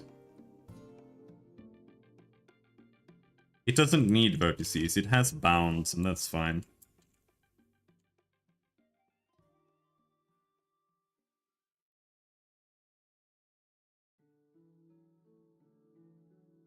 The floor vertices are useful for checking if it's the front wall of that floor, for example, but it's also a little bit unsure if that's worth it. Point in poly.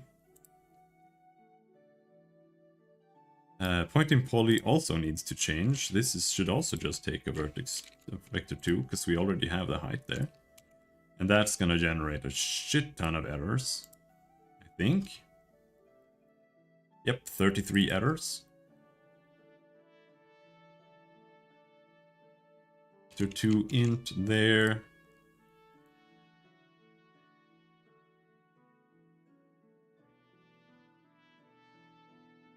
Rooms I vertices. This point in poly is different. Let's do that. And in fact, let's go find the point in poly.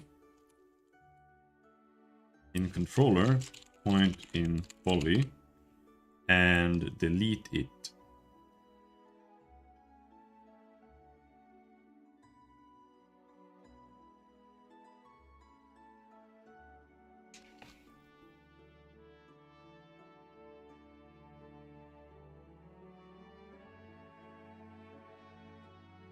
Here we are using this room Z,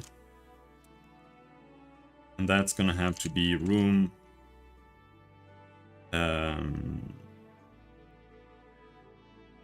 base Z plus room height parentheses.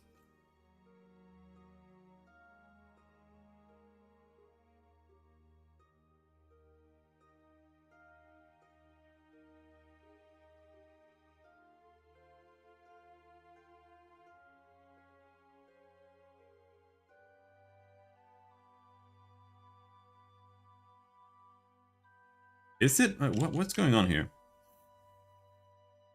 We're setting the room height here, and it's just using the room vertice.z.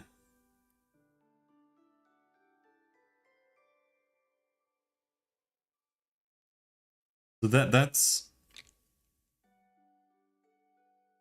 doesn't make any sense whatsoever.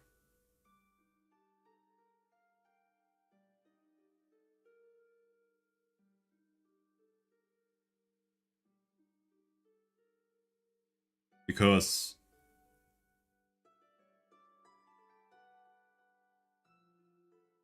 maybe it... What is this?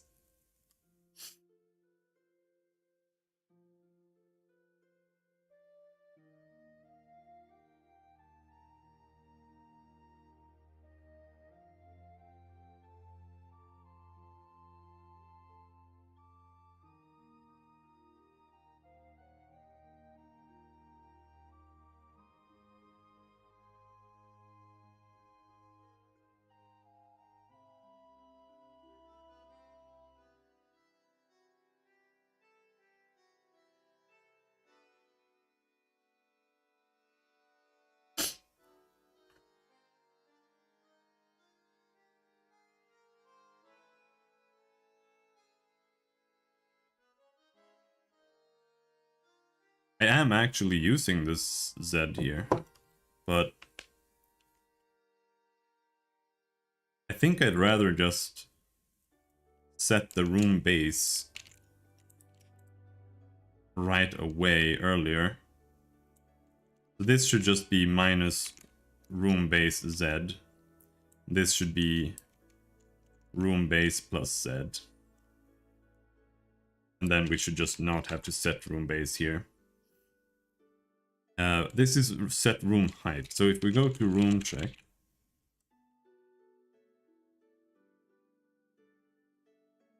here it says set room height.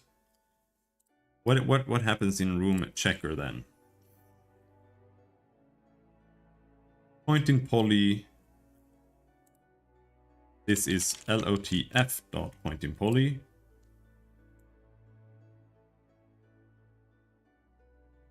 And then here it makes a new room. And we right away have a room height there. And the room height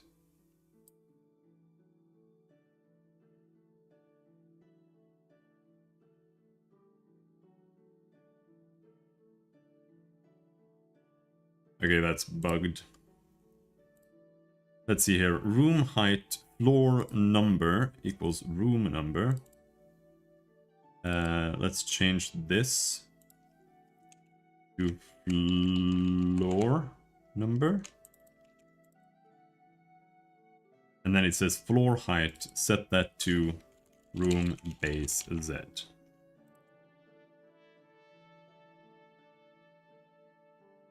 There.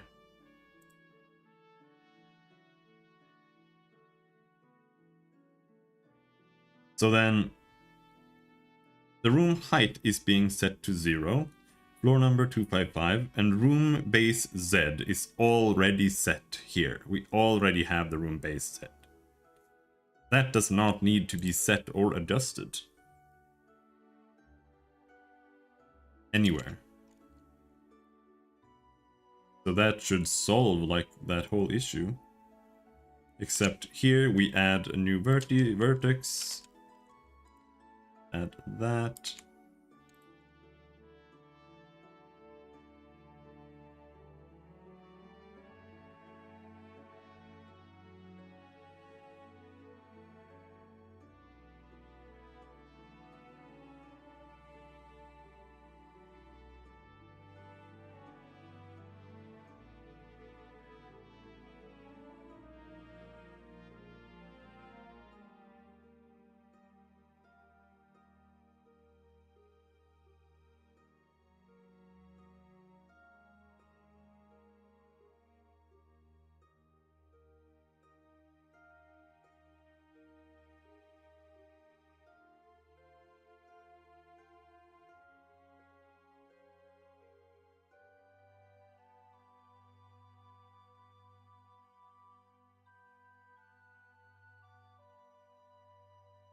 There's a lot of point-in poly checks here. Holy shit.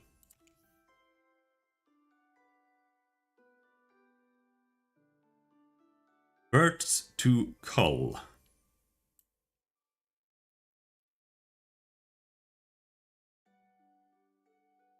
Is now Bit different.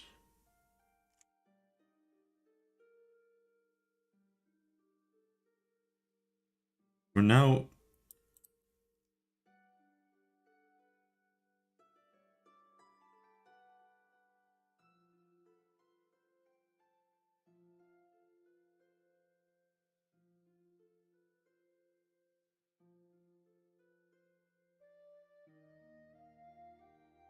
That was terrible.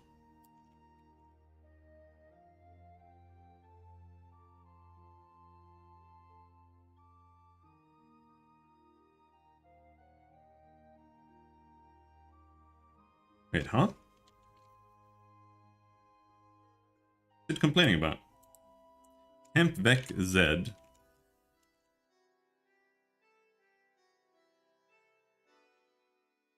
Set verts to cull.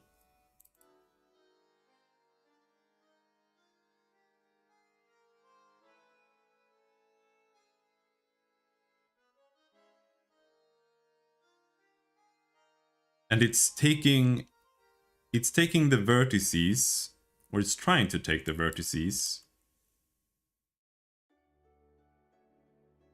But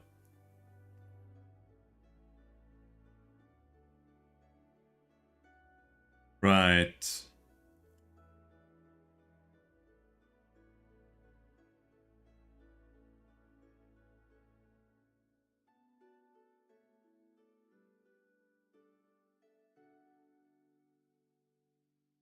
That doesn't really need to be anything. It can just be floor height or base Z on all of these.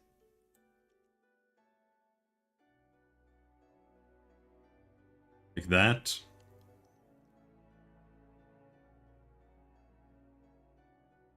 And then we can do this, that.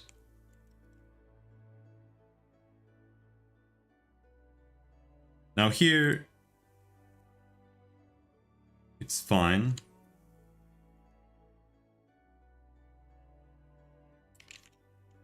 The temp vec here,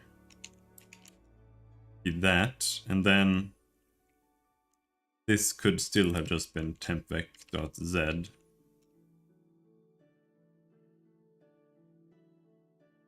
Not that it really matters. It works just fine.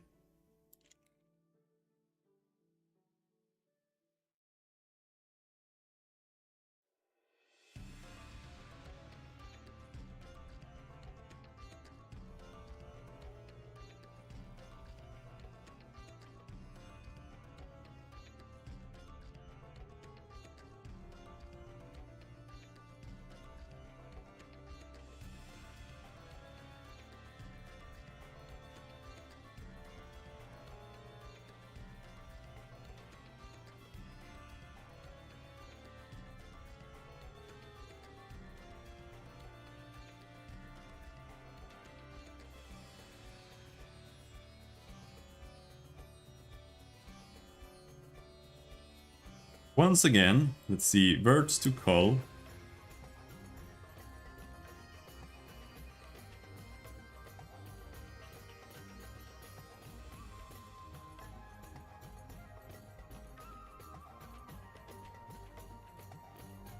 This can just be floor base Z once again.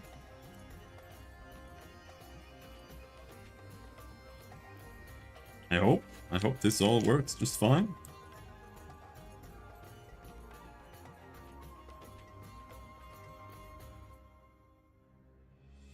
But the verts before were all... They were all either 0 or they were this. The floor base Z value.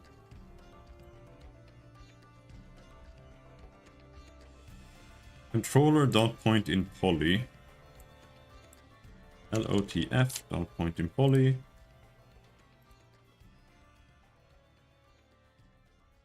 Thing here then. This then needs to be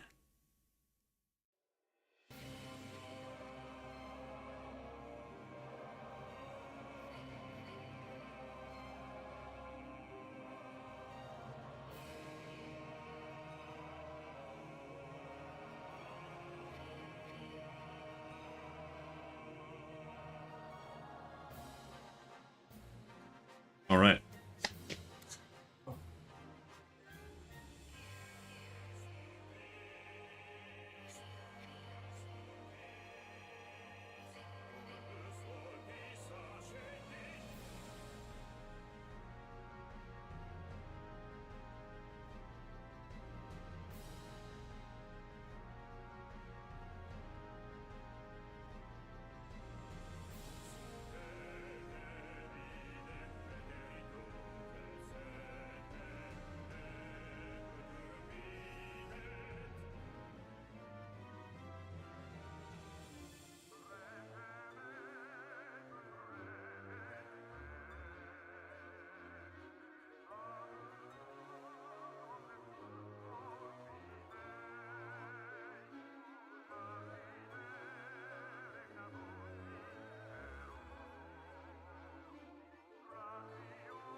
I have some chicken that needs to be in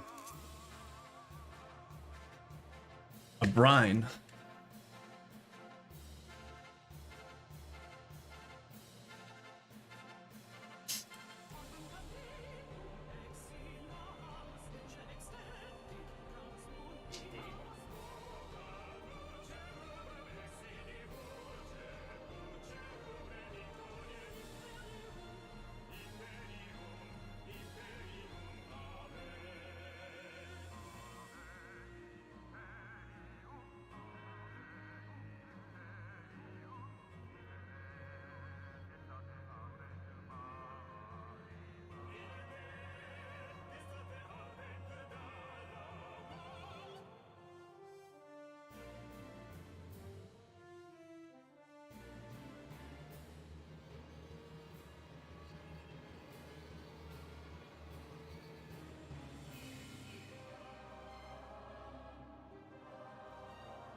It is time for a break, though. But let's see here.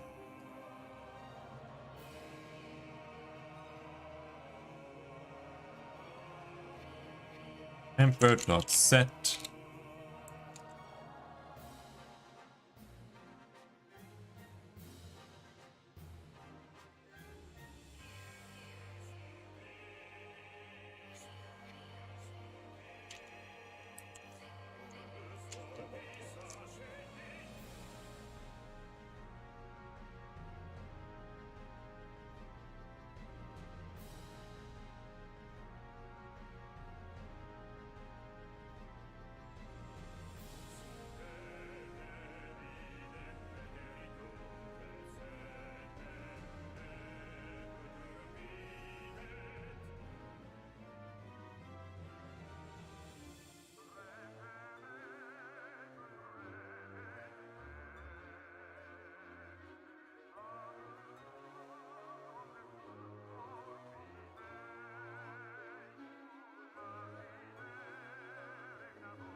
That was all the others, hopefully. But I'm gonna go on a break. I'm gonna go to the store. And then I'll be back and we won't be on a break anymore. So I'll see you in a little bit.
Yeah, we're back.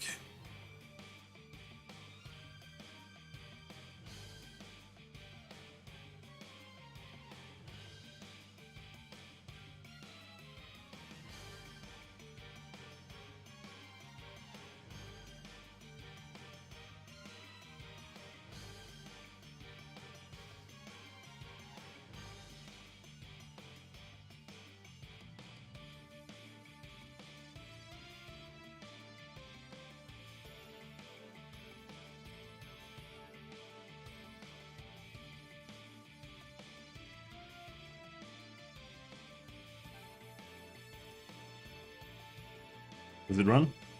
Is it all super broken?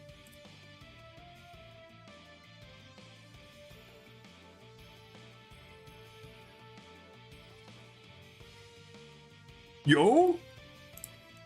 Yo? I didn't think it was gonna do anything.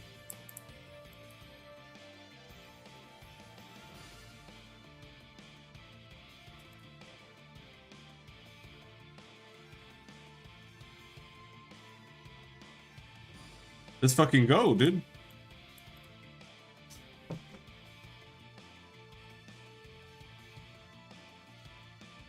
Why is it still running at 117 FPS?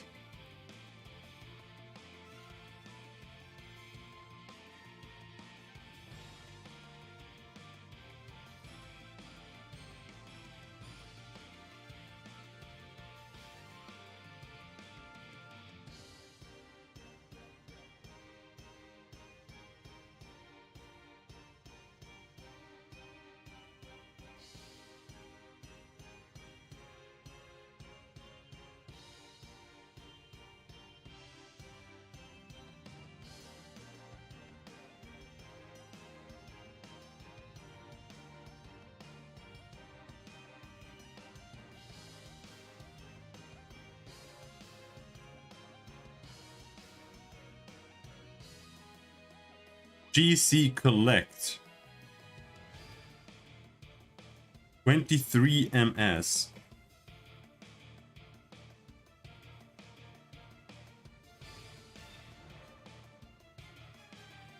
Late behavior update.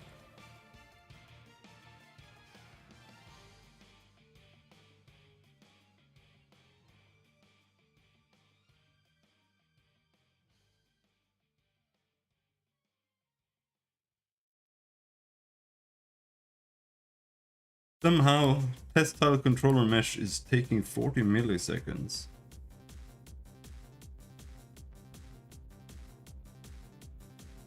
Here it's taking 8 milliseconds. Which is still a lot. But why does it spike up? GC. Why is it GCing so hard? It has to do with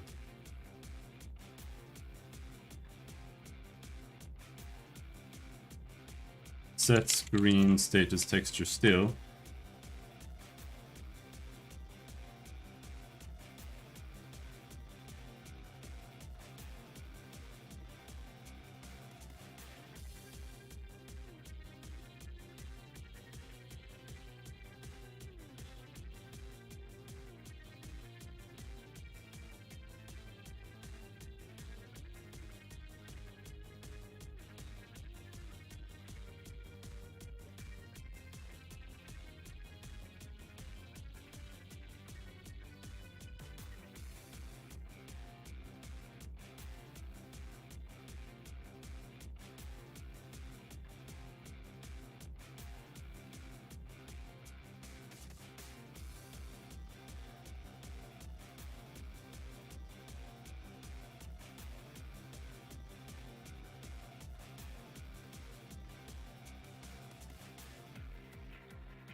It really be something that stupid?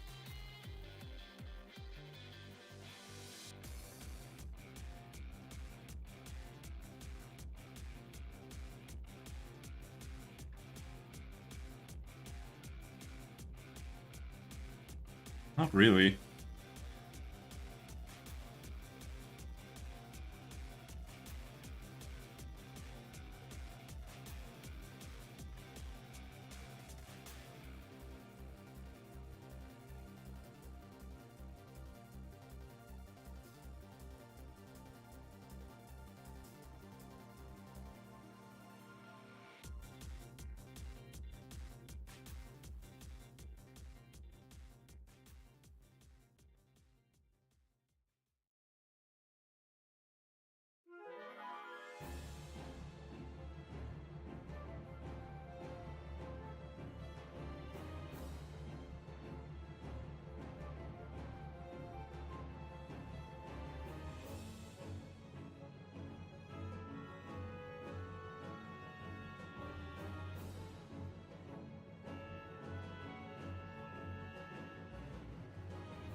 Right now there is no reason for this to run as poorly as it does.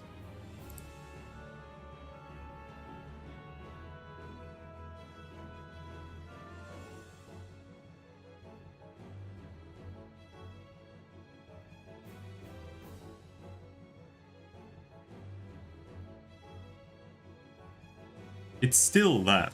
It's still the screen status texture.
It's not doing anything except setting the set pixels and applying.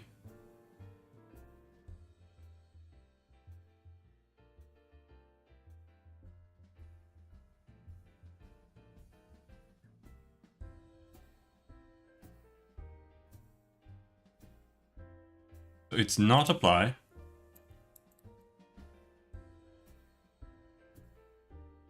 That is the fact that it's not apply is absurd.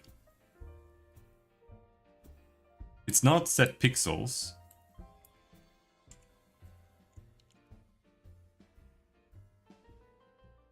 Am I using too many threads or something simple like that? Let's try changing that.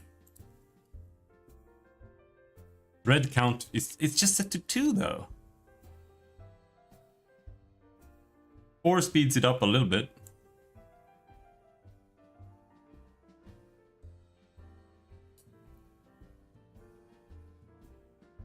This is absurd. I'm gonna set it back to 2. I wanna run it on as few threads as possible. So what is the problem?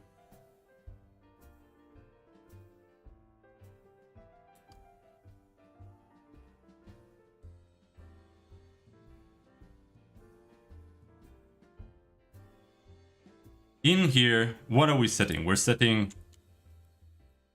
a tile.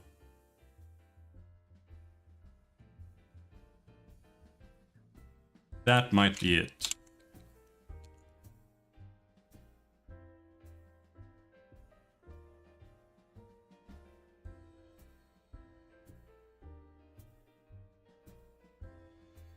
No, it's not.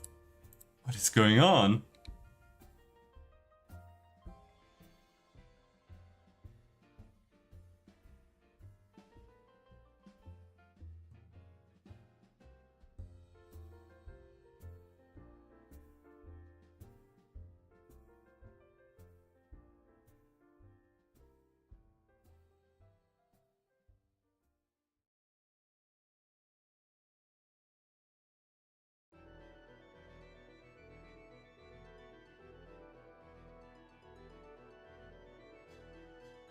Is it the try catch that is super slow?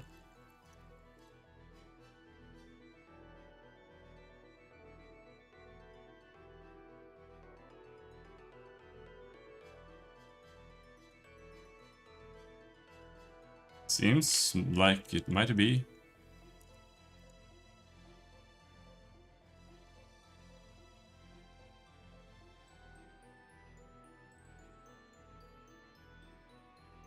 And now it runs badly again. Yeah, really, really poorly. So if we just get rid of the try catch, which I don't really know why it's there, I was just trying things.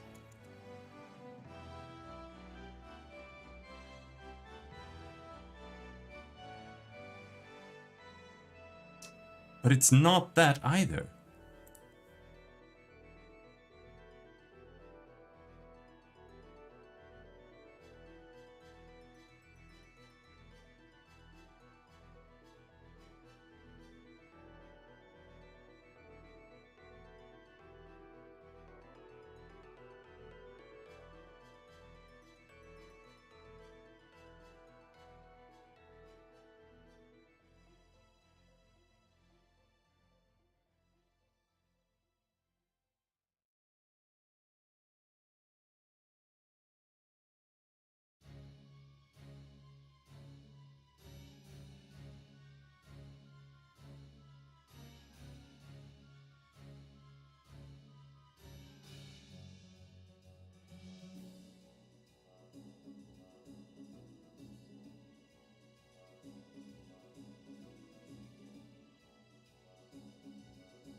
What was I doing there? Doesn't matter anyway.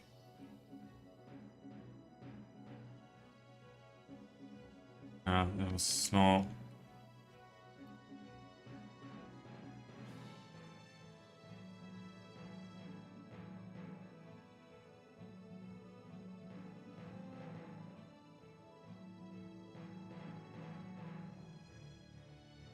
It's like it doesn't matter what to get rid of.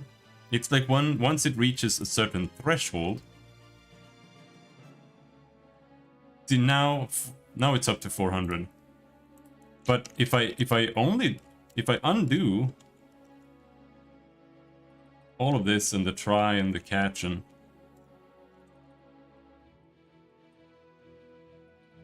then we get rid of the int, this thing. Is that still gonna run well now? No. So, but I guess if we add that back, it runs at like 90, 70 now. So I guess there are two heavy things. Yeah. And the lower you go, the lower the FPS steps get for impact on the MS.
Anyway, delete the catch try.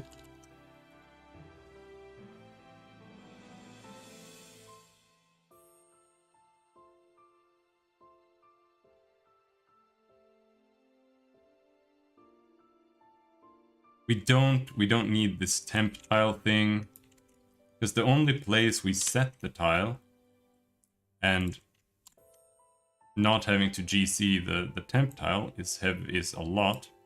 We only set it here, so let's just access it like this. Just straight up normally.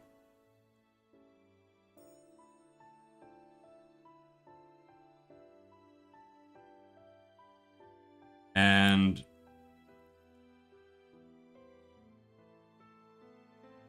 there's also the current index, right?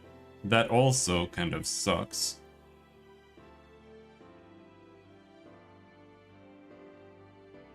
I don't know. I don't know what's worse. Having this vector 3 re-declared every loop,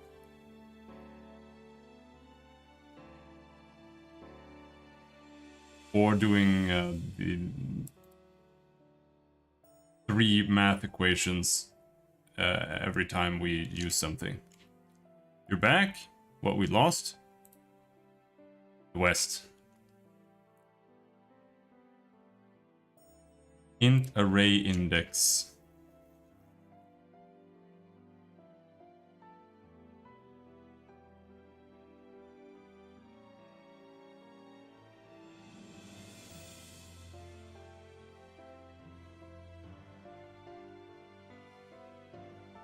This isn't used anymore. Trying to fix the frame rate here. This just runs like shit for no reason.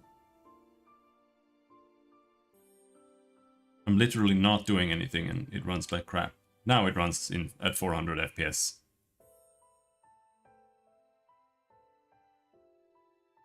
That's a lot better. We still have huge spikes though. which is editor loop.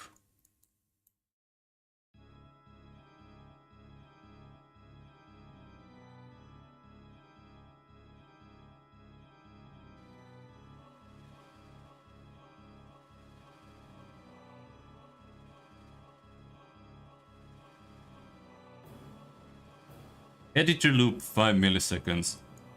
What if we... It might be the profiler that's causing that lag. But what if we run it and we click like over here? Dead.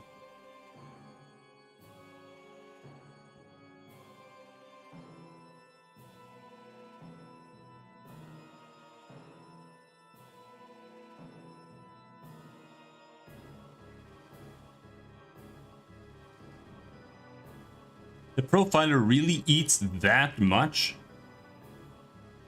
Yeah, you really gotta be careful then. 400, 240. Yeah.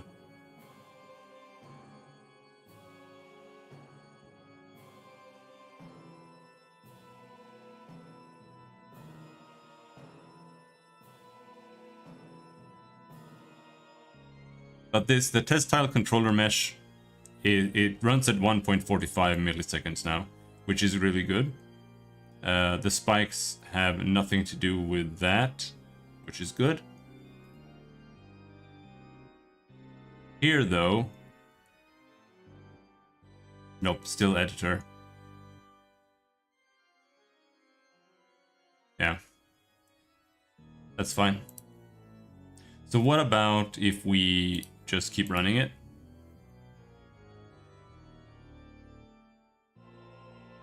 Play it.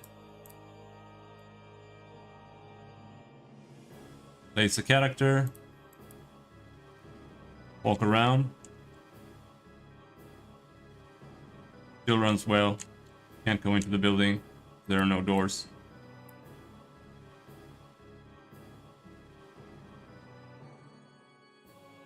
If we walk out in and out of buildings like this, then the game will run a bit worse.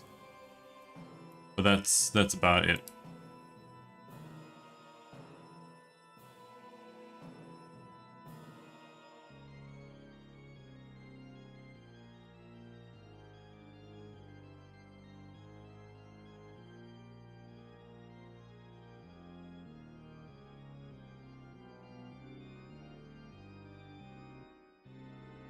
Do we have a spike there somewhere?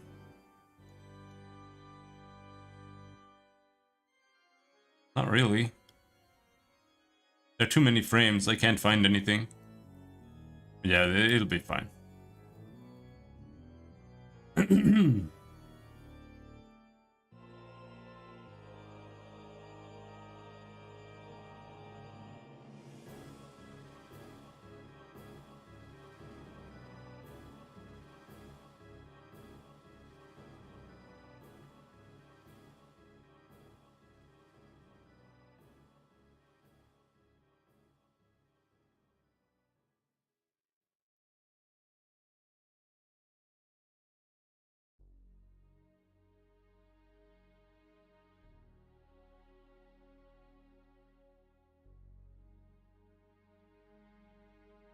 I'm pretty happy.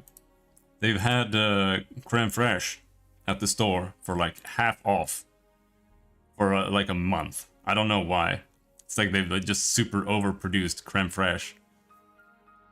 I think, I don't know, honestly. But every single time I go to the store, I buy like a liter of creme fraiche.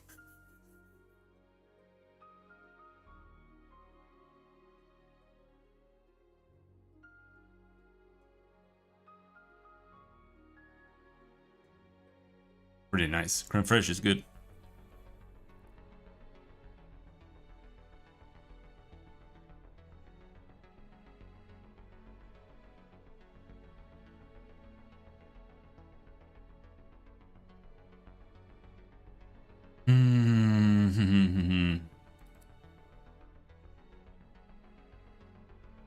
What do we need to do now? except die and cry and go to bed.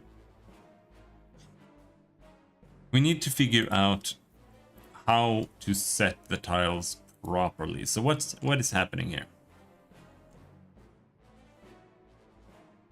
I need to somehow, it needs to affect the roof tiles. That's the thing. How do we do that?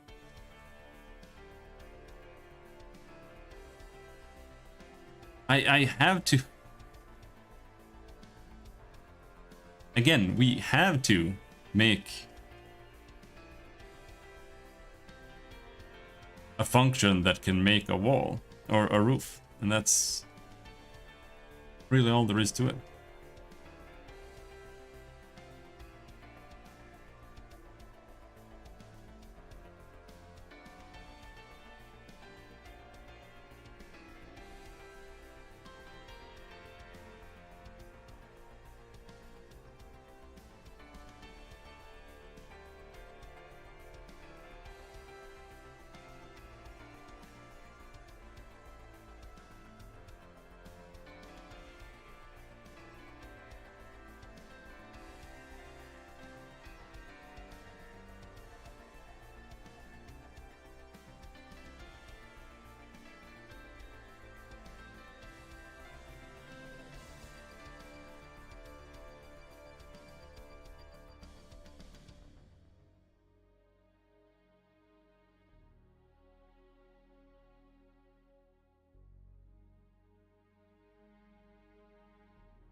Anyway. Load it. Inside, and then we check. What does it say now? Vertical wall slice through. It's all slice through. Except here it's render. And on the back it's render. None is render.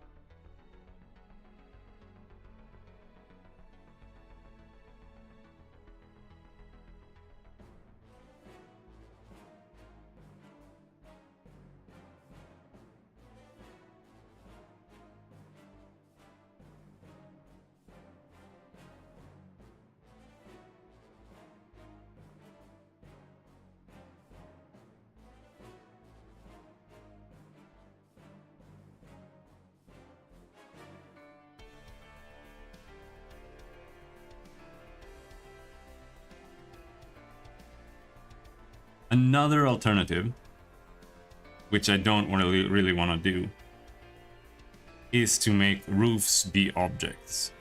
But I would rather avoid that.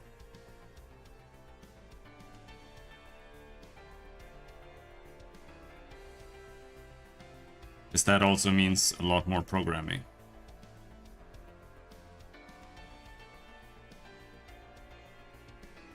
No. Oh man.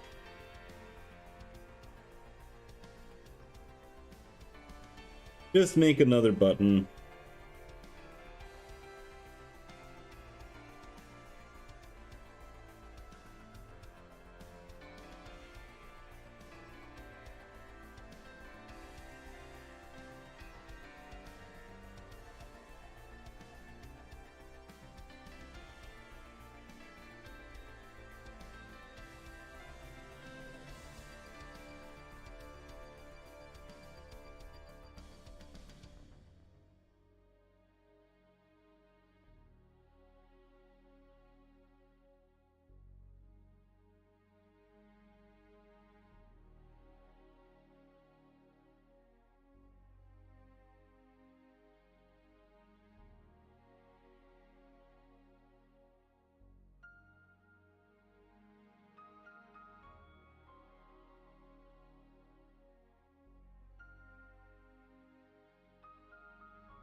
Oh, hey, that's interesting.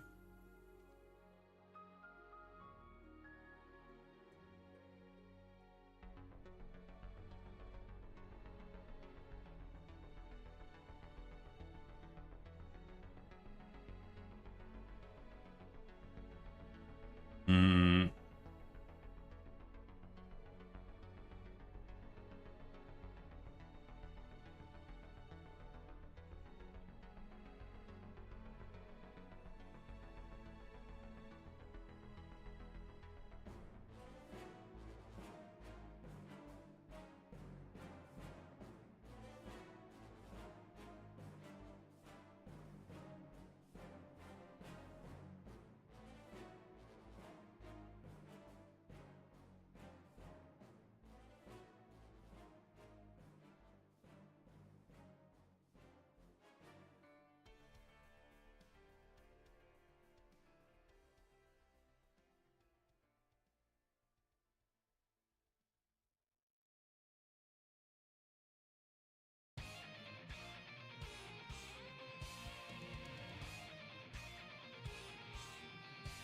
Does it become hide when I go out?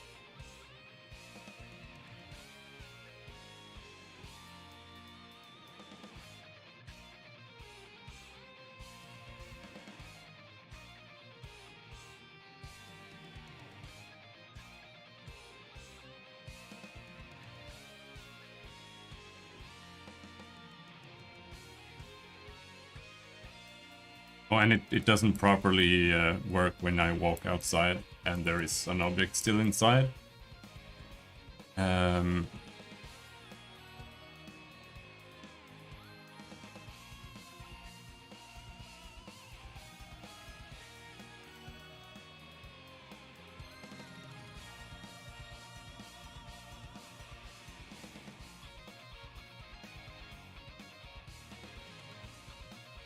oh,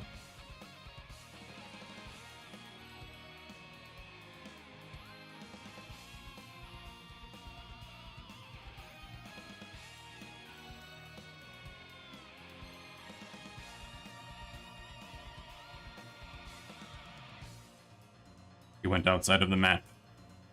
We need to fix that.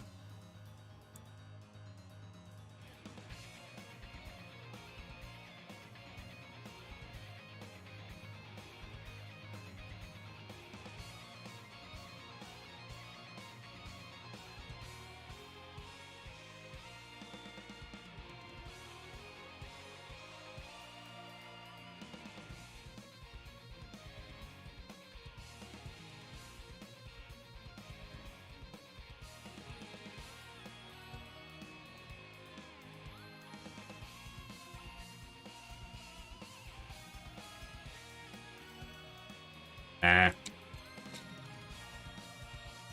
But I kind of want...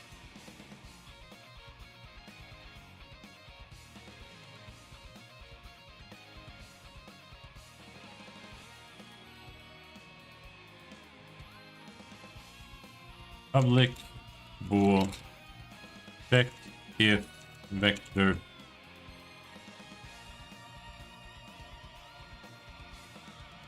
three in world.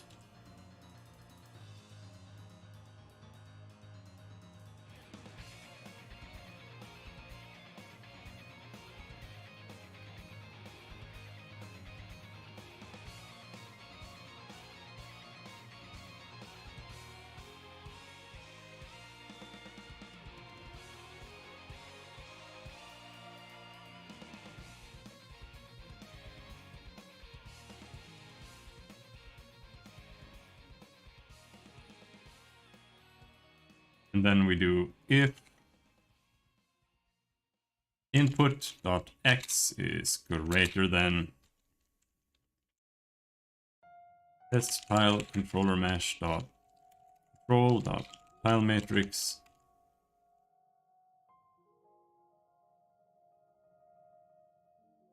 get length 0. If this is less than, no, if this is greater than, greater than or equal to that, then we're outside. Or if input.x is less than 0, or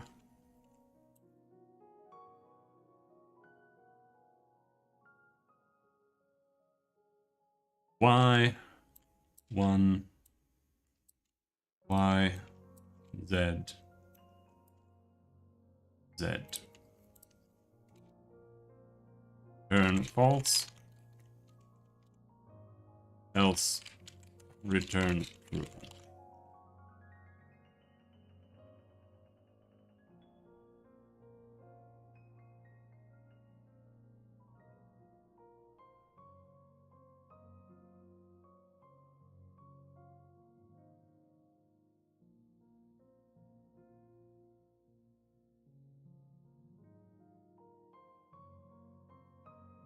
And then here we can do and lotf dot check if vector3 in world internal position.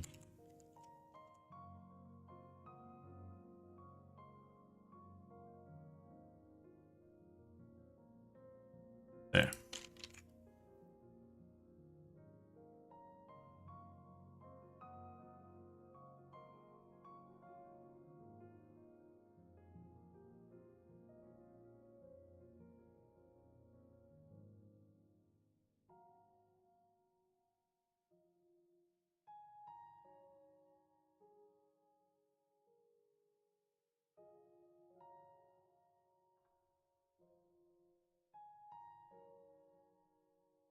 Still does it.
Why does it do it?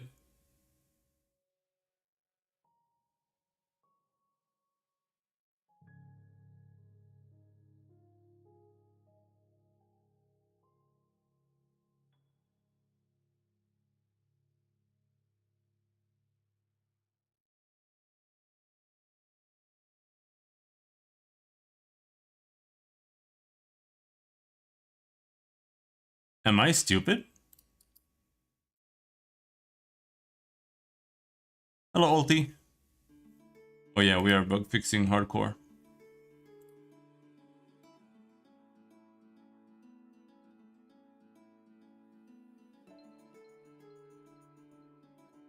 I am stupid.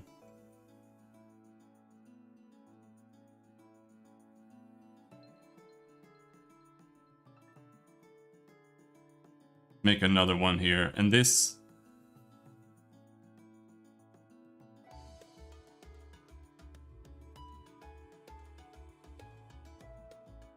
This here, this should be. Should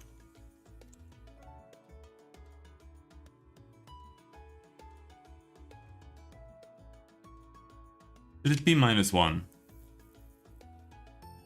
It should. But then it has to be divided by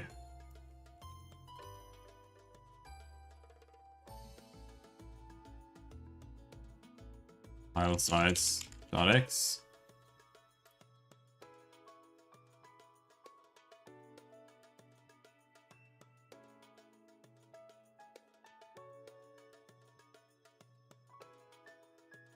That needs a parenthesis. Yeah, I'm reworking quite a lot because my code was running very poorly.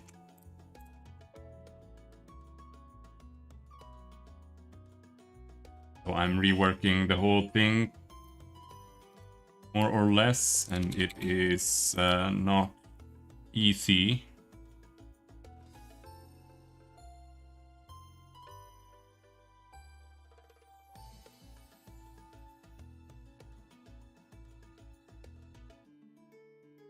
No, this should be a multiplication, not a division, because the tile matrix length is how many tiles we have, not how big the map is in vector space.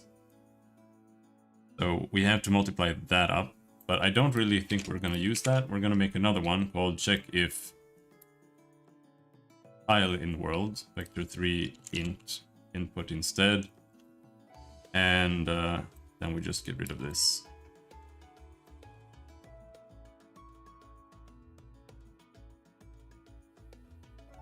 And then here we just input, or we do check if tile in world tile position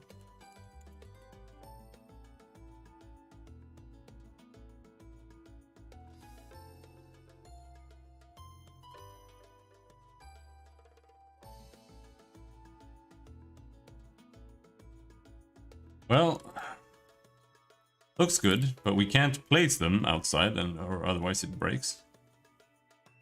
But that is fine. We should rather say that get mouse button down does this, but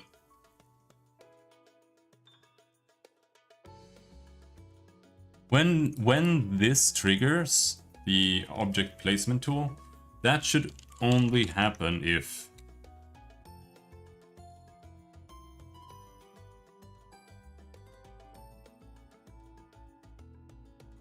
lotf.check tile in world mouse position. Then we wrap the whole class in that.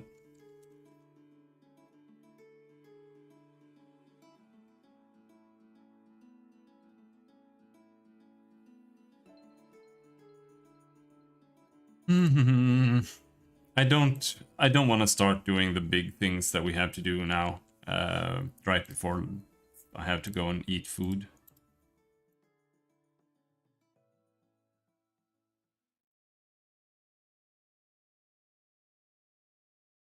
But yeah, now we just can't place anything outside. However, what happens if I do that and then I go outside? I release it. That seems to be fine.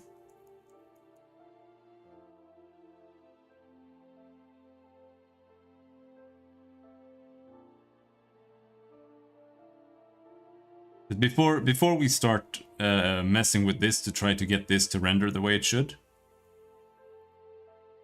we should implement the new roof. The new roof generation method.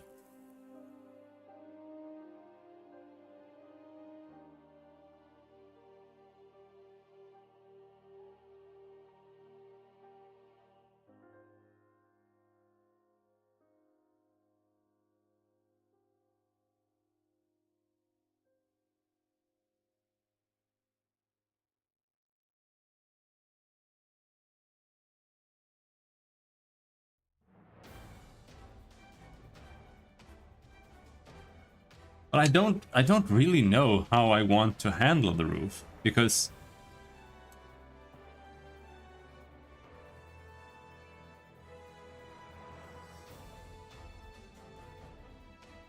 I think what I'm gonna do,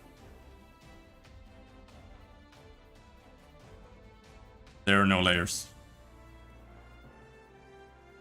It's all 3D.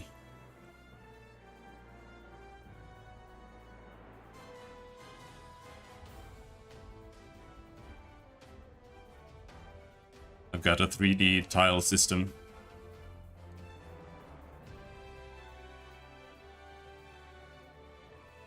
And then I use a shader to render from top to bottom, kind of based on if I set the tile. That's what I'm changing right now.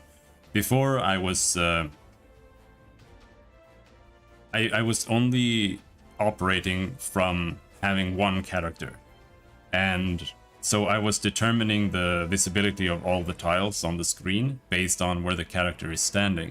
So if the character walks inside of a building, then the building's front becomes transparent, all the floors above the character becomes invisible, and you know, whatever wall is in front of us becomes transparent, more or less. But since then I've had to transition from that system to another system that works the same way, but it's just done differently. Because now we can have characters, like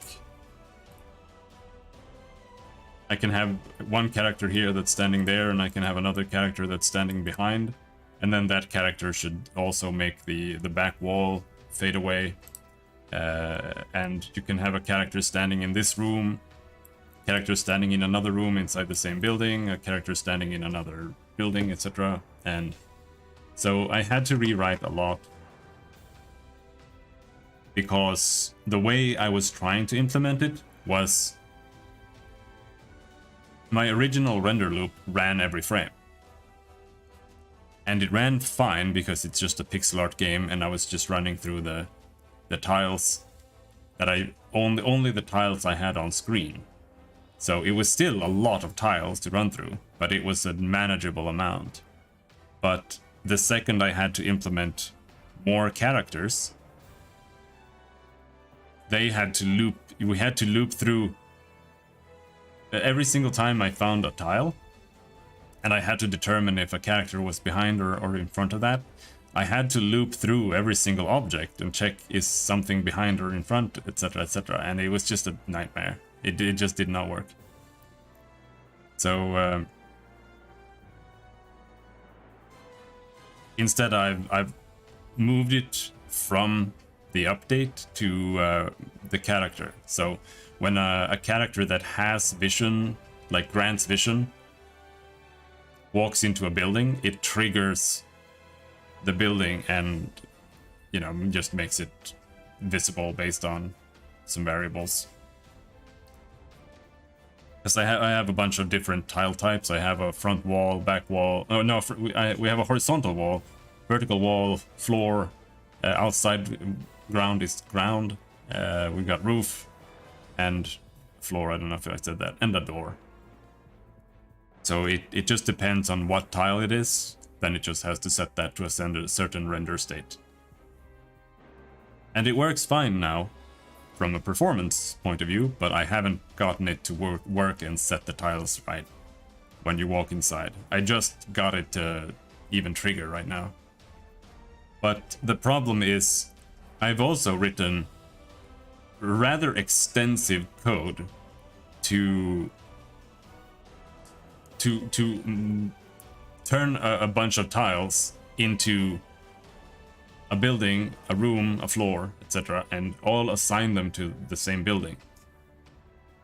So I have a list of all the rooms in the scene. I have a list of all the buildings in the scene. But the building also has a list of internal rooms, and the building also has a list of floors, and the floors itself have a list of internal rooms. So I've written code to generate all of that based on just the building. It finds a floor tile, and then it goes around. It goes around the whole. Like it finds the wall and it goes around the entire wall, and that's a room. And then it finds the next one, and then we sort through them and decide which ones are connected, and then it turns those into floors if they're on the same Z level, and then it turns them all into a building.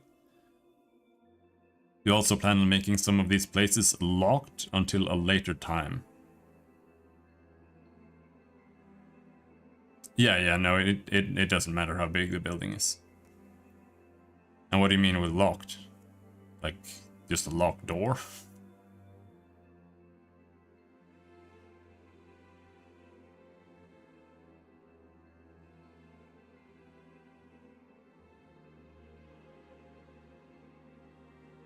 Because I'm not really planning on anything like that now. I'm just making a level editor and a rendering system. But what you can do if you have like a really large building and you want it to have sections, kind of. Like, let's say you have like one large building here, and then in the middle you have like a corridor that goes like outside the building, but it's still part of the building. And then you have another big building, for example. You can separate those into 3 buildings instead. But the problem right now is that, like I said, to generate a room, it has to find a floor tile, and then it follows the room, or it follows the wall tiles around the wall. And then that is how it generates a room. So it's basically just a check. It just crawls along. So if there's a hole, it doesn't work. A building with a hole doesn't count as a building. That's why if there's a door, it has to be set as a door, because it counts, when it's generating rooms, it counts the door as a wall. But you can go through it. But the problem with the roof is that it does not have anything like that. And there are no methods that make any sense for getting the like automating, making the roof part of the building. There's no way to do that with just a roof tile, because even if I find the roof, I can't just go around the edge, because there might be a roof over here on the side, and then it's just gonna find more roof, and it's just gonna make one giant roof from 2 roofs. And I can't just check like below, like is there a building below? Do we have like a wall tile here or something? Can't do that, because the roof might jut out like 1 or 2 tiles or more from the building. So that's what I have to do after I come back from eating. I have to... Yeah, that's exactly what I have to do.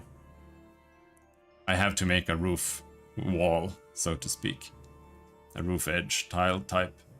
But it's really annoying, because I fit here. I just fit all the... Here you go. I just fit all the buttons here so nicely. Got a ground floor, roof, horizontal, vertical, door. And I actually need 2 more types. And fitting them is going to make me sad. But I guess I'll just move all of this down a little bit and fit 2 more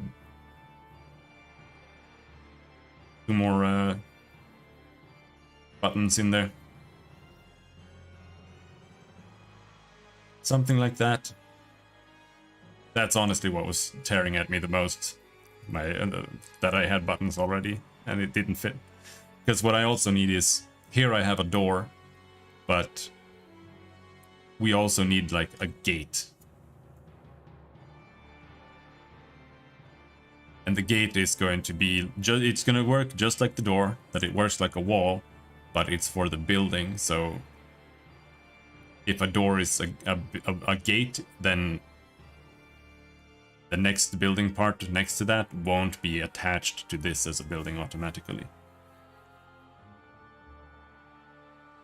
No, everything is 3D. In a building, for example, will it only be horizontal/vertical? Can they walk back into the background? I mean, it's orthogonal projection, so it always it doesn't have depth in that sense. But I mean, you can walk behind a building and stuff like that. And walk backwards. Just like any RPG. It's just that you can also walk up and down stairs. Or behind the building and...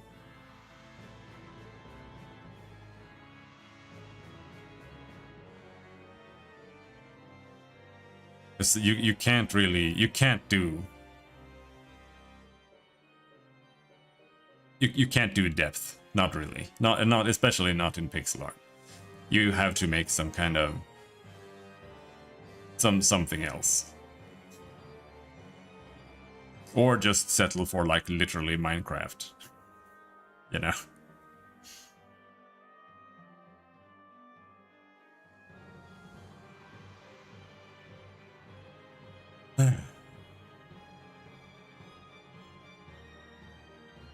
But I think maybe I'll go and eat some food now, and then we'll come back and stream another 4 hours in like an hour or so or less. And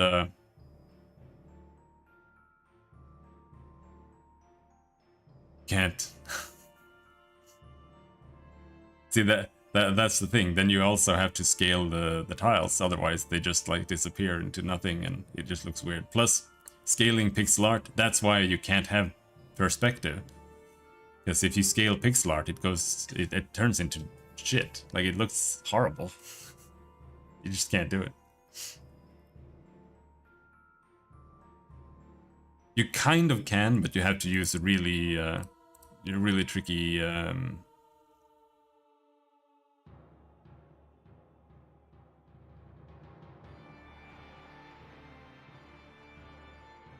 really tricky, like, anti-aliasing stuff.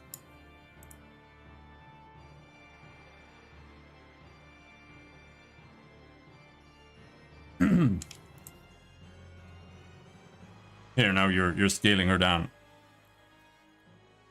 And it's like it just crushes the pixels. Like, it just... You don't have an outline anymore, you don't have anything, it just looks like garbage. The only way to kind of do it is if you have it scaled up.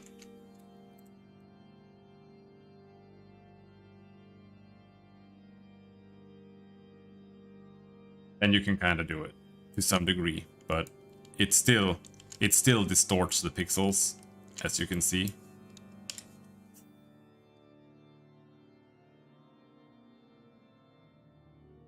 But here you can you can kind of do it for the first couple of levels if you have scaled your art up and it's not quite as noticeable. But once you go below like 60% or something, it's just bye-bye. But yeah. I'm gonna go make chicken with my chicken soup. I still have soup, but there's no chicken in it because I ate all of the chicken that was in it. And I'll be back. So, I'll see you guys later. Until then, thanks for hanging. Bye-bye.